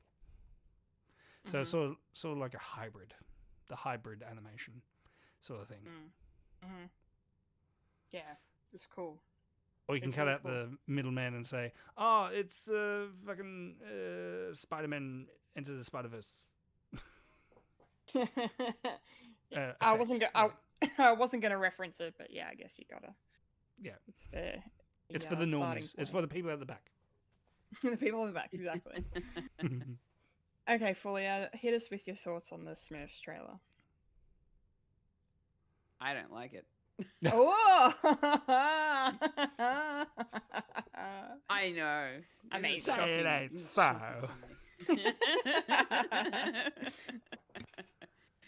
I can't believe I'm saying this. I don't like it. When I was watching it, I was just staring at it. I'm thinking, I had this weird sort of feeling. I'm like, why am I not feeling good about this trailer? Like, what is happening? This is the Smurfs. It's supposed to be the cute characters, and I grew up watching Smurfs as a child, and I feel like the last couple of Smurf films have kind of put a bad taste in my mouth, maybe. Just the whole live action aspect of it all. And then staying in their 2D, 3D cartoony form while they go into the real world in Paris. I think it might be the casting choice that might have thrown me off quite a bit. Because when I heard Rihanna as Smurfette, it did not sound right to me. It took me out straight away. All I was hearing was Rihanna. I wasn't hearing Smurfette at all. Smurfette doesn't have a gravelly voice. She's got more of a petite voice. Well, the original sort of had gravel. Not this much. Oh, I don't know. No. You go back and watch like the original 80 stuff. I can't. I don't know what it is. I've got nothing against Rihanna at all. I enjoy her acting and all that sort of stuff, and her music as well. Just this specifically, I don't see it going well. I don't really think it suits, in my opinion. Like, that's just me, because I just watching the trailer, hearing her voice, I'm like, I don't know. And then I had to tell myself, Fulya, just be honest, you don't like it. Come on, Fulya. We're at that age now that we've seen things being redone again, and it's not for you. And again, and I'm just not for like, you okay, anymore. I think I'm done with. It's time to Smurfs. grow up, Peter. Look, I will watch cartoons and animations and all that sort of stuff. I loved watching the Smurfs and like the cartoon. But when they made 3D, it just, I don't know, like my brain sort of stuck back there. And so seeing them in this form, I don't know, It's for whatever jarring. reason, it just messes with my head. Yeah, and then I can't stop picking out voices from the characters. And yeah, the moment I heard James Corden, I'm just like, oh, he's in it. Okay, cool. God dang it. Yeah, nah, I don't know. I didn't like it. Fair enough. Yeah. That is fair enough. Mike, what about you? What do you No. think? I didn't even No. pre-watch it for my kids. I thought, hey, kids, look, it's Smurfs. Let's watch it. And we watched it. I thought, nah. And kids decided to do something else. I thought, there you go. There's the main judgment party saying no to your movie. Sorry for the people who are involved, including Kirk Russell for some reason. And sorry for all the VFX artists that probably had to work really hard for a Rihanna vehicle. And sorry, no, that's a no from me, dog. The other thing I will also mention is not only is it so that Rihanna could voice it because, you know, she's a mum and all that sort of thing. It's also her way of just jamming in all her music as well. It's like, this is the Rihanna show. If it's new music, I Yeah. can bear it, but if they It's put all in her Shut old Up stuff, and though. Drive, yeah. It's all her old stuff. Like, if she's in this movie to make music for this movie, then why would they put in her old stuff in the trailer? Like, I don't know. Well, there was also, she was doing a cover of something else in there. I've already forgotten. Yeah, I heard the what cover song. as well. Yeah, but yeah. Anyway, Wait, I'll what? stop ranting.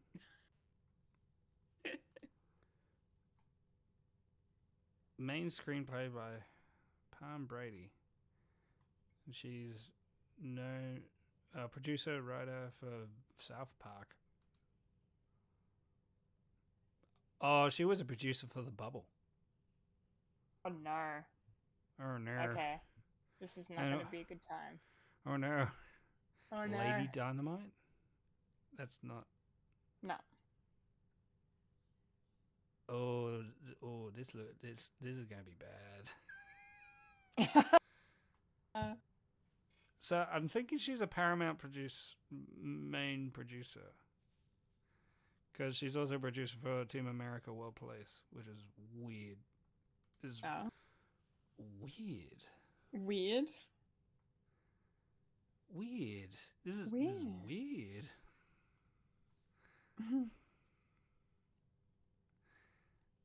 Wow. Interesting. Okay. So where's this piece of crap coming out? Smurfs will be dropping in theaters. If you want a palate cleanse after Jurassic World Rebirth, probably not. 10th of July. So Excuse all me. 3 trailers are in July. Yeah. How fun. Yeah. Excuse me. What did you say? I was making Palette cleanser. No. This wouldn't be a palate cleanser. This would be an enema. Yeah.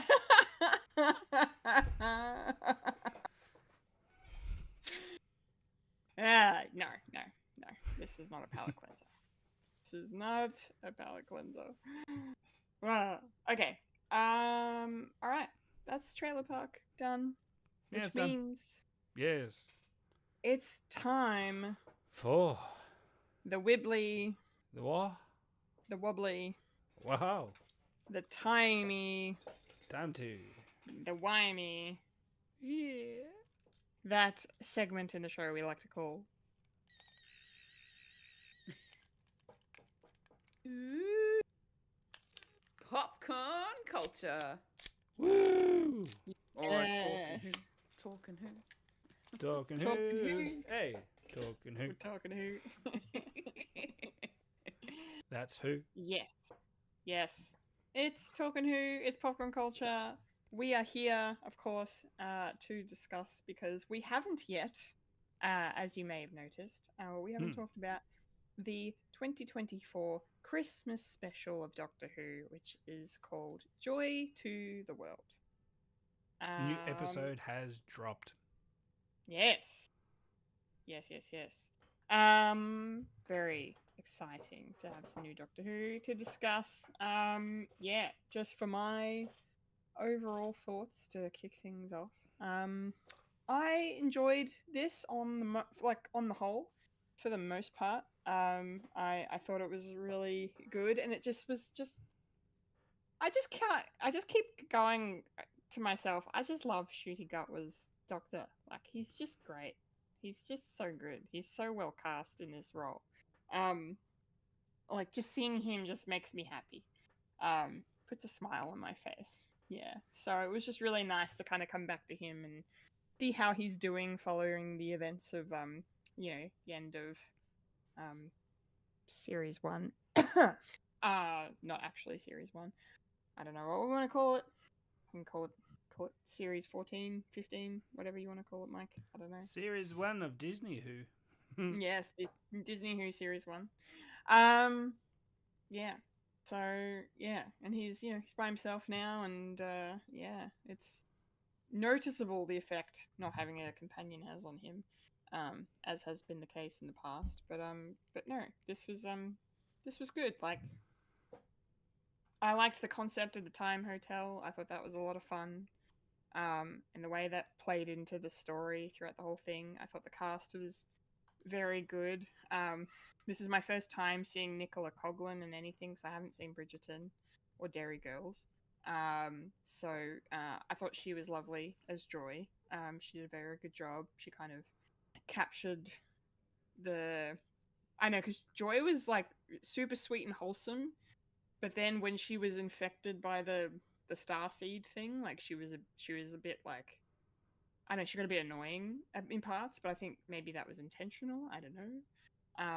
But she was good. Like, she was good, and her story was, very sad and whatnot, but it had a very interesting ending. which we'll talk about. But yeah, I think. Yeah, I mean, I won't go into what my favorite parts of the episode. Yeah, we'll just discuss them. But no, I enjoyed on the whole. I thought this was a nice Christmas special of Doctor Who. I liked it. Fulia, what did you think? I enjoyed this Christmas special. It was good fun. And yeah, just being able to see the Doctor do his thing as usual. And, you know, who doesn't want to go to the Time Hotel and just see all these people come together, you know, all at once, you know, all of time come together to celebrate Christmas. Seems like a really cool concept. And being able to see the different eras of time and space. So that's actually pretty cool. Joy as a character was interesting. She, I kind of, for some reason, felt it was very relatable. Felt related with her. But yeah, no, she was actually really good. I kind of enjoyed her performance, and yeah, I don't know. Overall, it was a good time. And it was interesting, and then it kind of hit you in the feels as well in certain points. So yeah. Great. Mike, what about you? What did you think of this? How does this one hold up for you amongst the plethora of Christmas specials? Of Christmas specials. It was good. I mean, we haven't had a Christmas special for a while now. If you count, if you count the previous anniversary specials as a Christmas special, and also the first official Christmas special of Shooty Gutwa as well is the first episode. This one was more Christmassy than that one, so it hasn't been a featured Christmas special in a long old time, and it was all right. It's not one of the good ones. I mean, it's not the Christmas special or Twice in Time, which you haven't seen yet, Kendall, so I won't say anything. Have you? And there's also another one as well with the Matt Smith era, which is kind of a good one, but I can't really remember much of it. They sort of do an adaptation of The Lion, the Witch, and the Wardrobe. They sort of tie it in somehow, and this one was good. Just a title with a punny name, because the main person that we're looking at is called Joy. And Nicola, I have seen her in Dairy Girls, which is a good show. I would recommend it. It's a nice comedy period show that deals with a point in time in Irish history in the early 90s, where it was part of, you know, the Troubles and all that, which is kind of a some say would not be good to make light, but you know, it's Irish, so they're a bit like Australians. They make light out of absolute horrific ordeals, so kind of good for that. And yeah, and the character of Joy was good. Very complex and interesting character.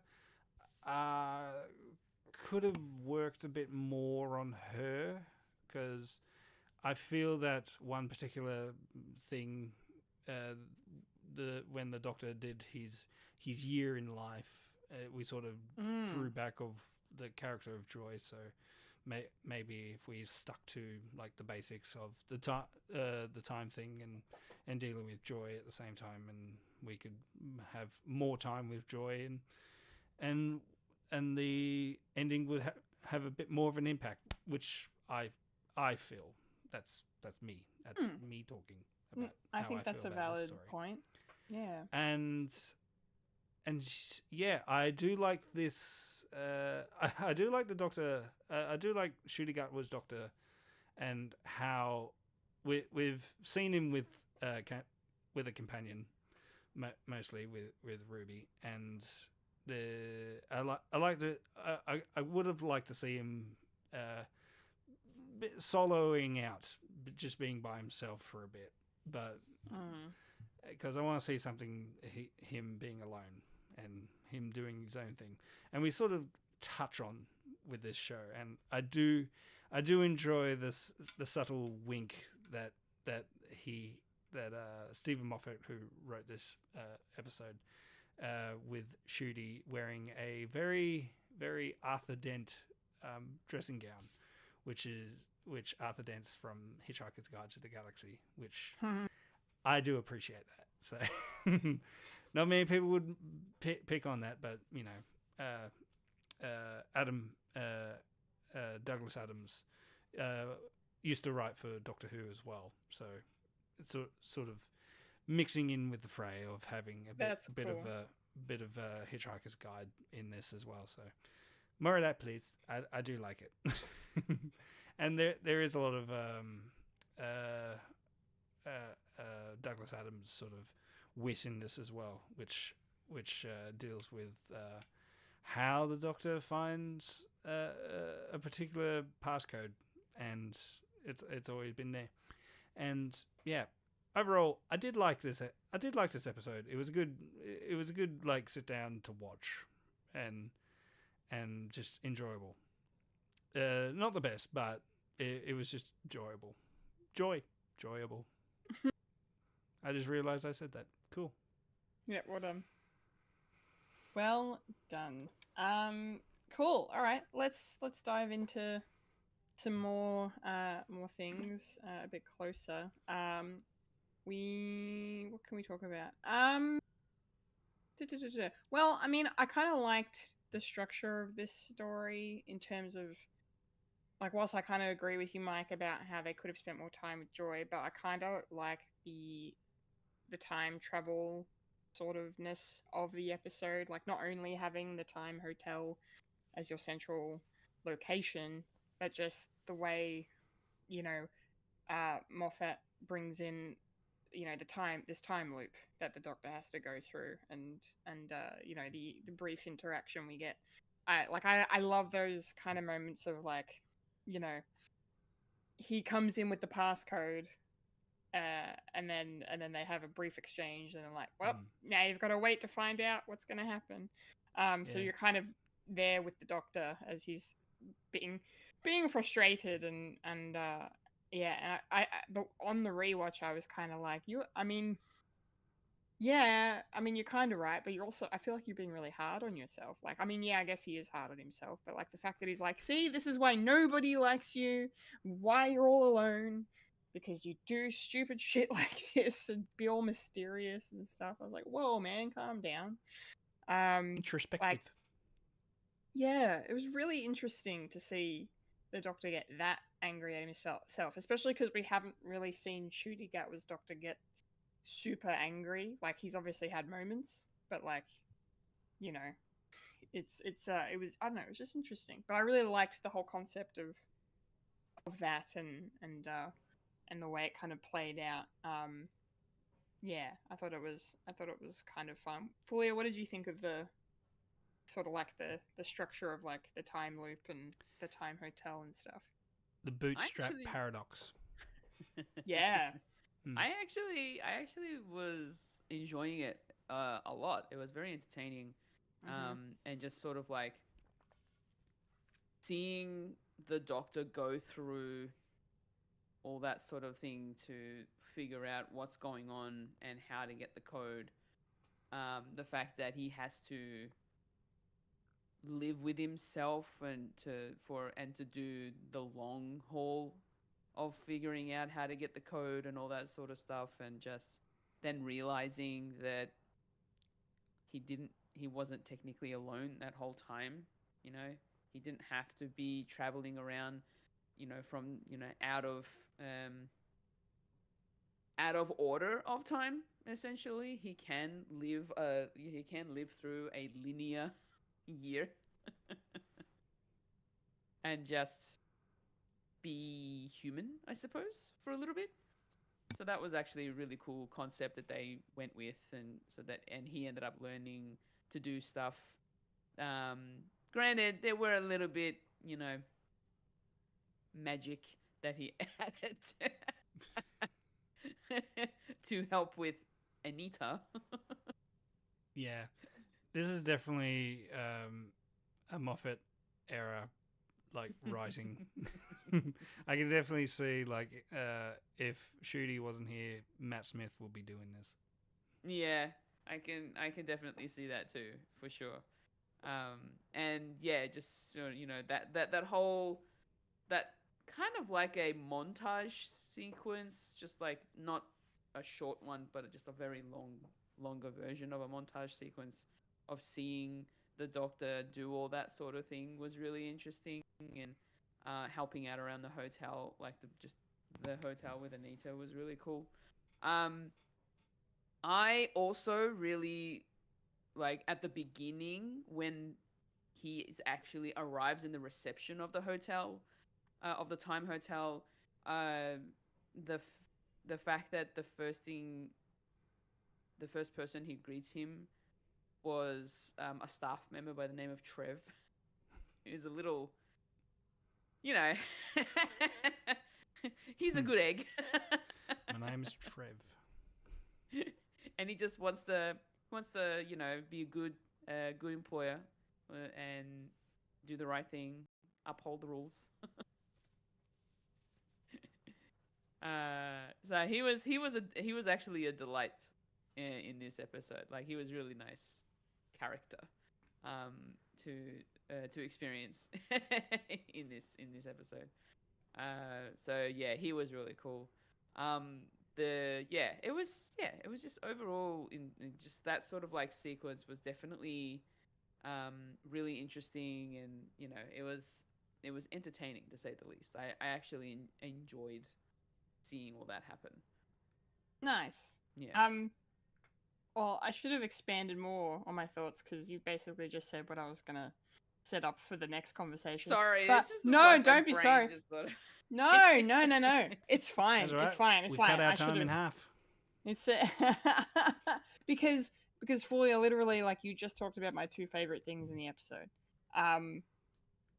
Like seeing the Doctor doing his thing as effectively a human, Yeah, quote unquote, for a year was just great, and the bond that he and Anita formed, I really loved. I thought that was great, especially because when you first meet Anita, like when Joy comes into the hotel, she kind of seems like she's got a bit of an attitude on her, like she a doesn't bit really standoffish. seem... Yeah, very standoffish, and you can tell she keeps to herself and probably doesn't like people much.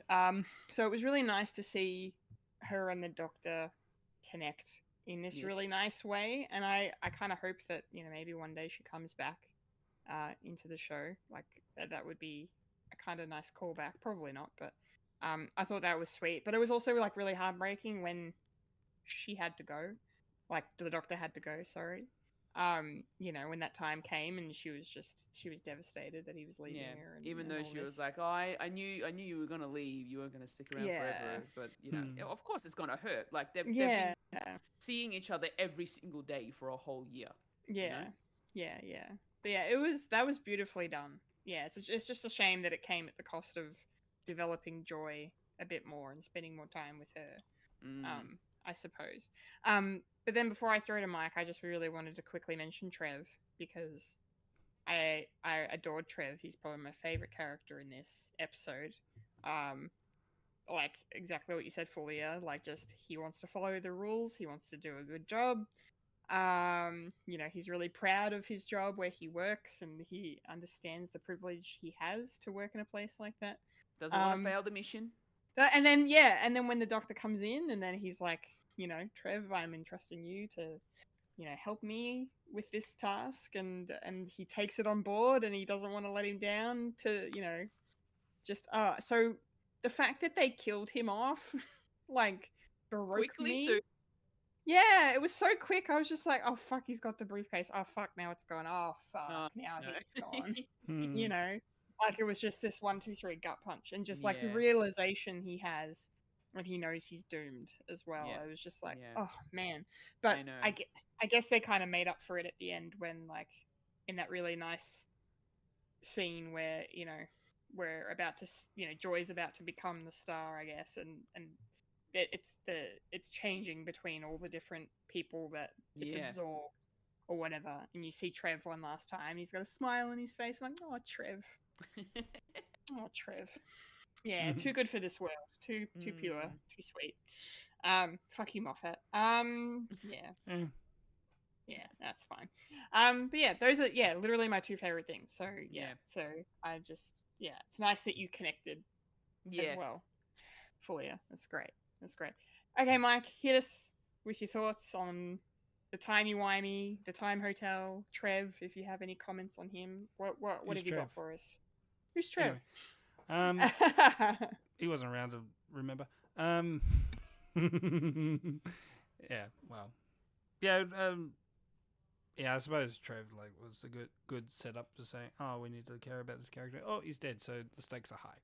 So with the timey-wimey, it's always fun to do a grandfather paradox, boot lever paradox, where everything sort of turns into itself. And where does it come from? It always has been.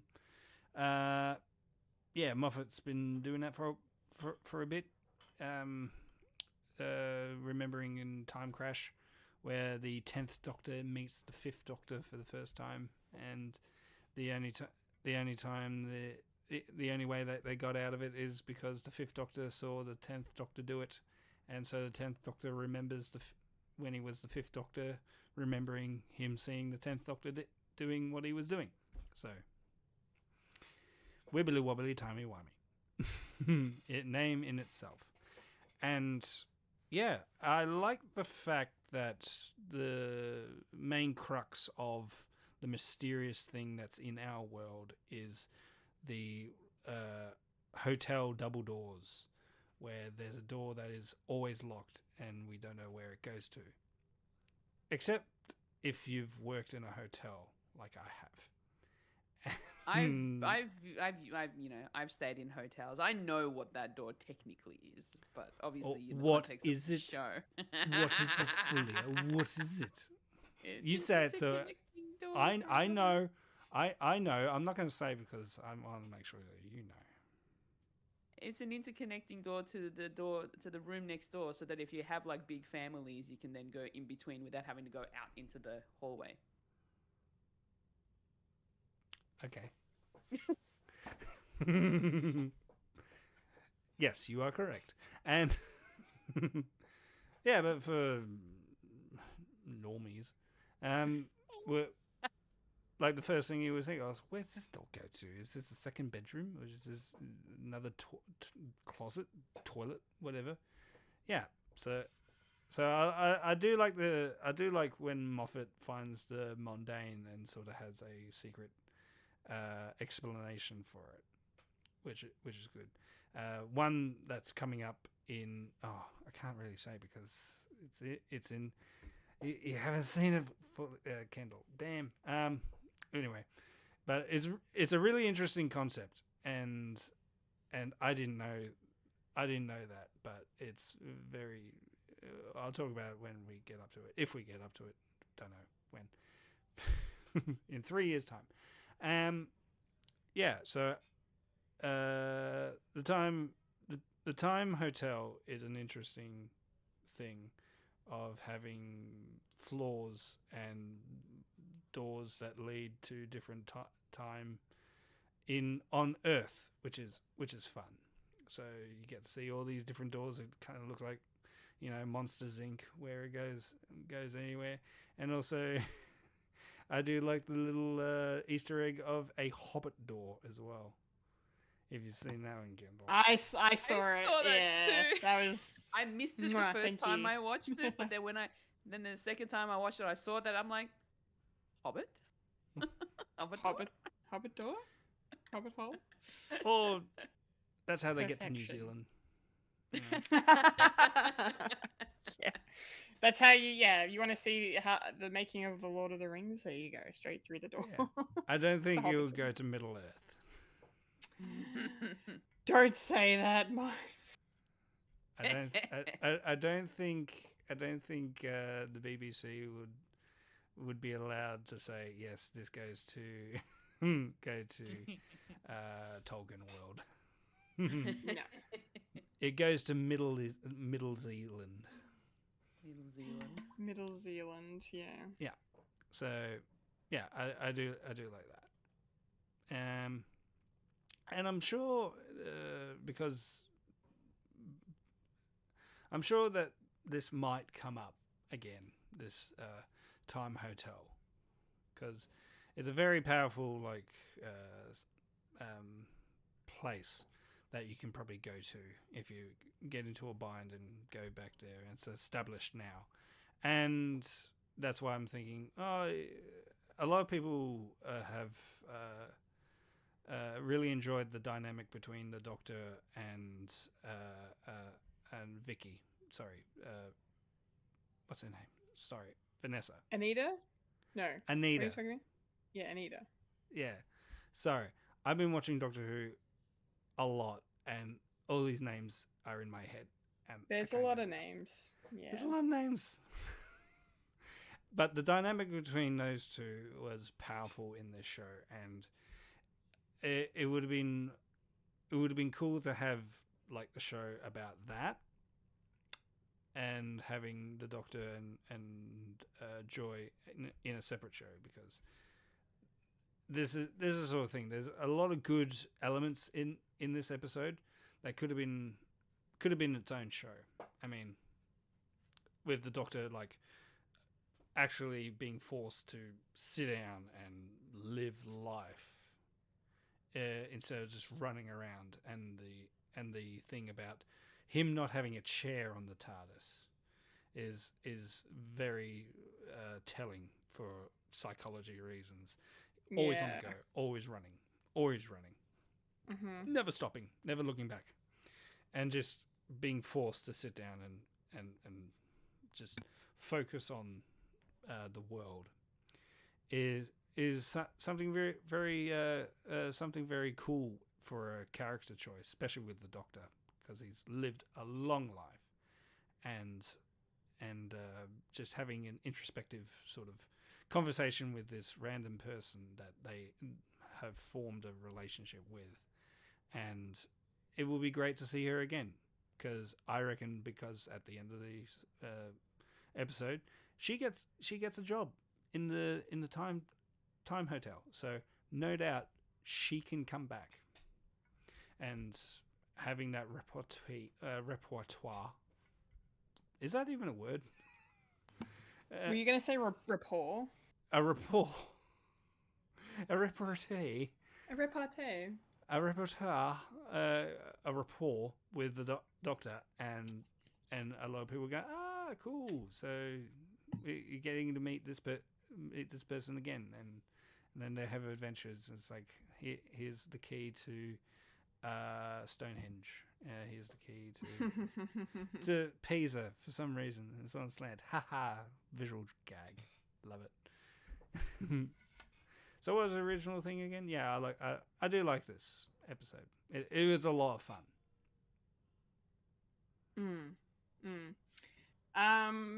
What did you guys think of the concept of the star seed? Like, I kind of thought it was interesting, like as sort of like a Doomsday. Doomsday sort of high Weapon. stakes thing. Like it's a MacGuffin, of course, but it's a very high stakes one. Like here's this a literal star that's going to be born, and and I kind of like the concept of everyone who carries it dies after carrying it, as sad as it is to see in the show, but like I think that's a really that extra high stakes kind of thing. So it's obviously good motivation for the Doctor to be like, oh shit, I can't let anyone else die because of this thing. I'm gonna save Joy, and that's how she kind of obviously becomes his mission. And then what was the what's the phrase? The star seed Will bloom and the flesh bloom will and rise. the flesh will rise. Yes. Yeah, interesting Ew. choice of words. Flesh. I also kind of liked how creepy all of the people who carried the star seed were, like when they were quote unquote possessed by it, I suppose. And how they were still sort of themselves but not. And how like the doctor had to be mean to Joy to get her to snap out of it. That was really interesting. Yeah. Like when I was talking about that the year in the life was very Matt Smith, this scene was very Peter Capaldi Doctor. Oh, Yeah. interesting. Well, I'll get there eventually. Yeah. Yeah. So yeah, as a sort of a concept, sort of like a faceless villain of the episode. Yeah, I thought it was kind of interesting. I don't know how well the ending did, and we'll talk about the ending shortly. But you know, I think just the idea, the premise of like, there's this star that needs to be born, and it's all about capitalism and money. Like one of the best lines in the episode I really liked was "Evil must logo," and I just thought that was very on brand. But just a good witty thing for the Doctor to say. Yeah, it was cool. Yeah. Fulya, what did you think of the star seed as a general thing? I was a bit confused at first, but then once it sort of got explained a little bit more, I kind of understood what was happening. But at the same time, I was... Oh, okay. Brain fart of my brain. Just blanked. What was I saying? I don't... We're talking about the star seed, just your general thoughts. That's right. That's right. Yeah, yeah. I actually found it was really nice to not have an actual like face to this antagonist kind of a thing. You know, it was different. It was more of a, I don't know. It wasn't really kind of like a humanoid kind of being. It was just more of a kind of like a soul type thing. I don't know. And it was talking through the people it was being that it was possessing, kind of. Not, I don't know if you would call it possession, but AI. Yeah. It's more so it's high kind of tech. yeah, kind of like talking through the people that it was with, and yeah, it was just really interesting that they decided to go with the concept of a star or star seed, and just yeah, the way that it also affects the person that it's attached to, where you just get this like blank face, no emotion really, depending on the person. With Joy, it was just this really creepy smile the whole time. You know, they're very sort of robotic as well when they're also when they've got the star seed. And yeah, it was really sort of interesting how it changed the character's persona when their briefcase was attached to them. So that was actually really interesting. And then the fact that it knew that others had greater power or it had greater responsibilities or whatever, so that it was choosing who to go with as it kept on meeting more people throughout the Time Hotel. And that was also really interesting as well for me. Just, you know, the way that it was jumping from person to person. And yeah, like it wanted to attach itself to the Doctor, but the Doctor was like, no, I know what you're up to. We're not doing I that. see through you. Yeah. So that was also interesting. But then Joy was just like, you know what? Screw all this. I'll take the briefcase, and just screws herself over. Or so we think. And yeah, so that was really really interesting. I don't I liked how once it detached itself from this briefcase, detached itself from the Silurian character, or as Joy likes to call him, Lizard Man. You don't say that word.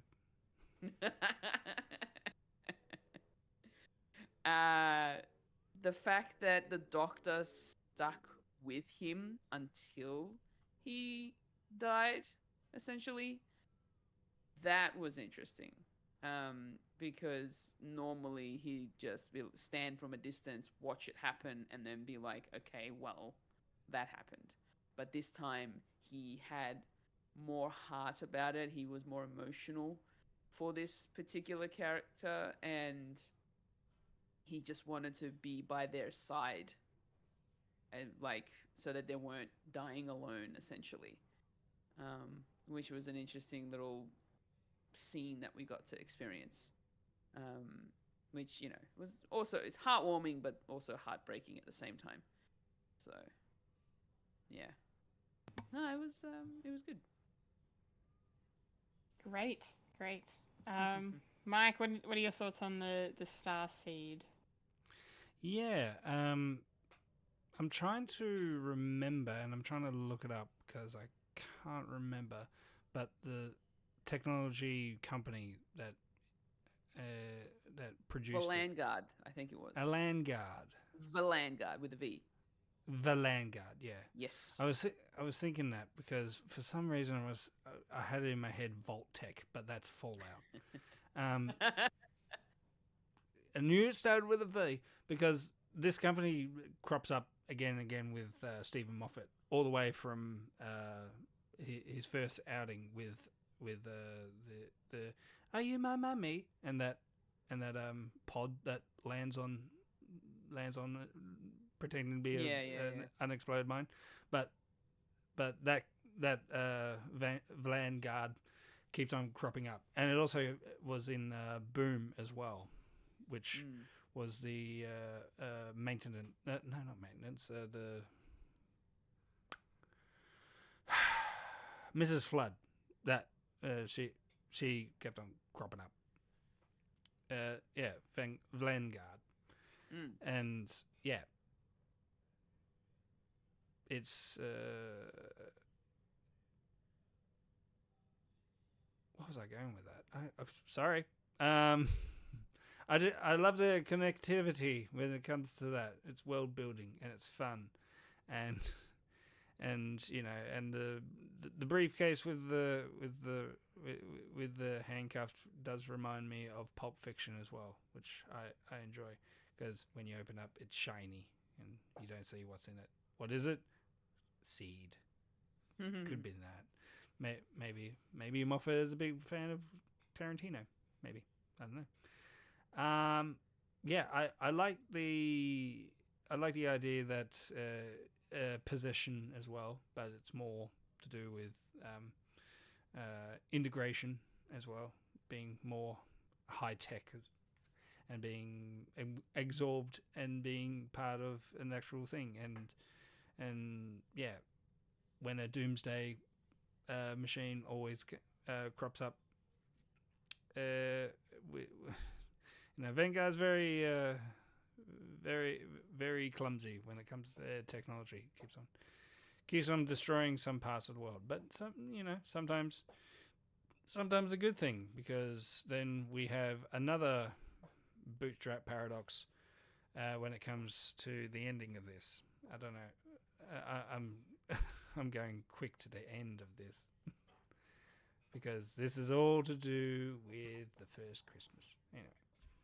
Yes. Well, I mean, if you want, we can just talk about the ending, because I don't have too much more to add. I don't think, unless there's anything else you guys want to touch on before we get into. There's dinosaurs in this.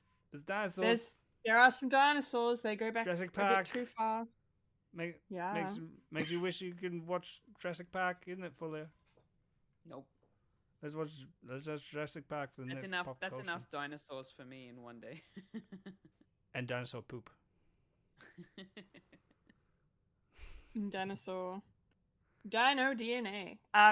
Mike, just on that, I need to say there's a Halloween episode of Abbott Elementary where Gregory and Janine dress up as Mr. DNA and a mosquito in amber, and I was losing it the whole time because they both were like, "We have the best costume out of everyone. We're gonna win the costume contest," and everyone was just like, "You guys have gone too far. you've overthought this entire thing." But I thought it was really really funny. But anyway, yeah, dinosaur is pretty cool. Yeah, dinosaur, and it gets eaten by technology, and it poops out, and people people worship it. In a shrine. So therefore, it the Doctor inadvertently made religion again. Again. Twice in this show. Yeah, come on, we can say it. Fantastic. Jesus is canon to the Doctor Who universe. I guess that's true. I guess it's true. I've read the Bible before. There's a lot of made up stuff in that. Well. Whoa. Yeah, okay. The ending of this. Yeah, I mean, you know, I kind of didn't. I don't know how I feel about really about well, A, the ending, and B, Joy's decision to sacrifice herself. You know, because she's obviously throughout the episode we see her processing the grief of losing her mum, and the fact that she kind of blames herself for it because of the pandemic is now Doctor Who canon as well. I don't know if it already was, but having that, she wasn't able to, obviously be there for her mum in person, and how that all kind of ended was a bit sad, and she still blames herself, and so I guess that's her motivation for being like, I'm gonna do this, is my destiny. I'm gonna do something bigger and more important than myself. I'm gonna save everyone, and I'm gonna get to see my mum, or I'm gonna get to somehow be with my mum, maybe, like, it's kind of nice, but I don't know if it feels like a cop out at the same time. Maybe I don't know. And then the whole like Bethlehem thing at the end was interesting, and just I don't know. And then the Doctor's response, I don't know, it just all didn't kind of all land where I wanted it to land. And like you said too, Mike, we didn't have enough time with Joy to, like, by the end, for this to pay off the emotional weight of, like, her essentially dying, I guess. Yeah, doesn't really have the punch it should, I think. I don't know, there was something missing for me. Like, it didn't ruin the episode or undercut anything, or and of course we got to see Ruby Sunday for a brief minute, which was nice. But yeah, I'm not really sure. So I'm curious to hear what you guys thought of the ending. Fulya, what was your take on it? Yeah, I had a feeling that, while the Doctor was trying to find a way to break open this seal, essentially, once he did, by the time he got back, that Joy had taken the seed and walked up. So she must have realized what it was all about by the end of it. So yeah, look, I kind of understand where you're coming from, Kendall, in the respect that because we didn't get to see her as much, we didn't get the same, like, emotional attachment to Joy to then see her die, essentially, and be sort of emotional about it. But I still kind of felt for her, in the sense that, especially when we got the scene of the Doctor trying to get Joy to be angry so that the briefcase would then detach from her. Everything that he mentioned about this hotel room, about the hotel room that he ended up staying in that was Joy's originally, to then also talking about how lonely Joy is and all that sort of stuff, and talking about her mother, and that also that hit a nerve for Joy. And then when Joy explained why she felt that she needed to be alone and all that sort of stuff, and I was like, oh man, that really brought me back to everything that happened in 2020 and all the stuff that we went through as well. And so the fact that they brought that into the Doctor Who universe, it sort of was like, yeah, that's relatable. A lot of people went through that, and it was really heartbreaking for a lot of people who couldn't say goodbye to their loved ones because they couldn't be in the same room with them during that time. And that sucked. And seeing it be portrayed in this context just brought back all those emotions again and all those sort of memories. So I kind of understood why she wanted to do that.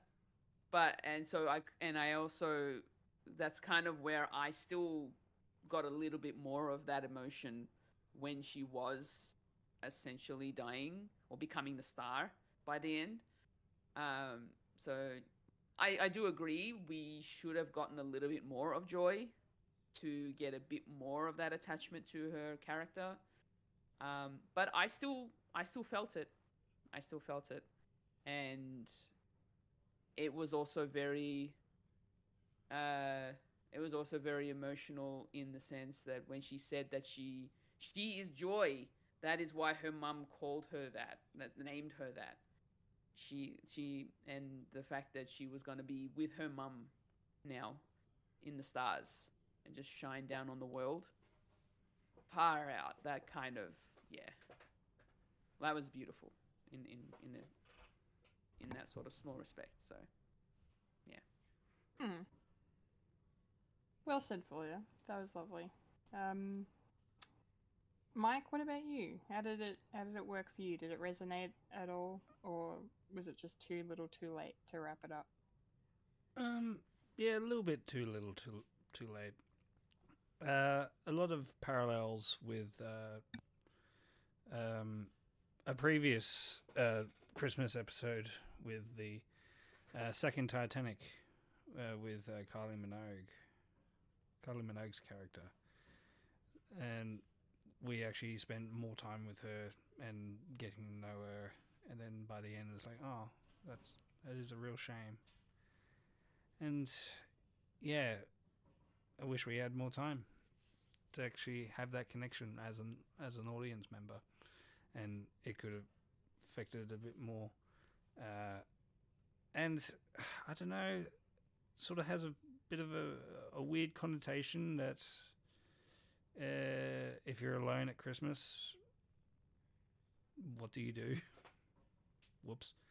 But yeah, with the COVID stuff, it's good that it's in the universe because it is a thing that we've all lived through and it's history now, and we can only look back on it with our memories, and some people had good memories, don't know how, but and some people didn't, and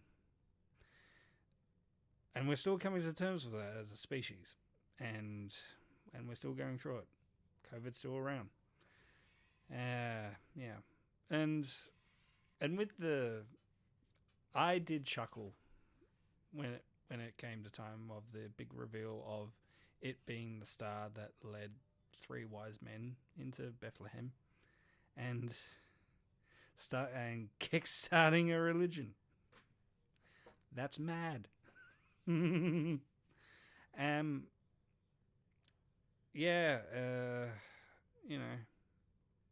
take what you will with that, but technically it is history. No matter what your faith is. And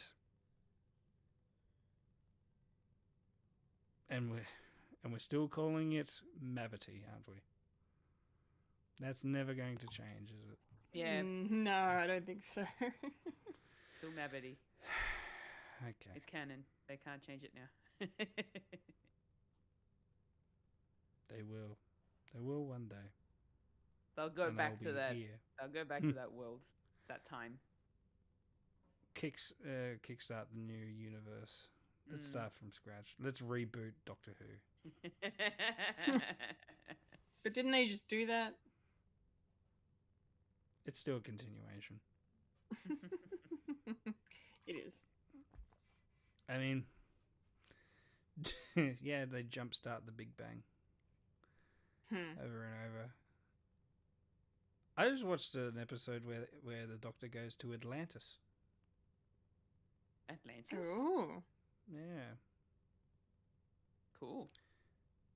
And I know for a fact he goes back there again with a completely new story, and with no connection of this one that I just watched. Great. So, Cool. canon has always been and always will be an afterthought when it comes to Doctor Yeah. Who. Wonderful. This is a great show. Yeah. It is. It absolutely is. Oh, okay. Overall, 10 out of 10 I would recommend. Yes, I agree. Nice. Nice. All right. Any other thoughts, or that's it? We done? That's pretty much it. Yeah. Great. Ready for season 2 this year. Yeah, this year, later this year, I guess. Yeah. Have they said when season 2's dropping? No. Okay. I think they Watch finished this. photography, so Yeah. yeah, don't know. Watch this space. Mm-hmm. Yeah. It's gonna be May. It's gonna be May. All right. Well, that's it, guys. That's Talkin' Who. That's Popcorn Culture. We're done for another week. Hope you all enjoyed your time with us. But until then, a 1, a 2, a 3. And that was a podcast. Was a podcast called called Fred. Boom. Remember to follow us on Facebook, Instagram, Blue Sky, whatever else we have for the latest and greatest Fred content. If you like to listen to Fred the Alien, you can find us on SoundCloud, Spotify, or Apple Podcasts. If you'd like to watch Fred the Alien, you can head over to youtube.com/Fred the Alien Productions. And if you're watching us right now, make sure to like the video, subscribe to the channel, hit the bell icon to be notified of future goodness. And if you're watching us live over on Twitch, make sure to give us a follow on your way out, twitch.tv/Fred the Alien Twitch. I've been a Kendall Richardson. I've been a Fulya and Michael. And I've been the semi-alive Michael Lister, because I'm a vampire. And you just experienced a podcast called Fred. Remember to eat beef. Remember, Freddy lives, Loki dies, the Doctor is in, and did you know I've got a cousin that actually won the Werribee by-election just today? Congrats to them. Yeah. Cool. Good on you, John Lister. Nice. Make sure Not to to look get after political, yourself but and your mental health. Thanks for watching. Thanks for listening. Laters, gators, and and see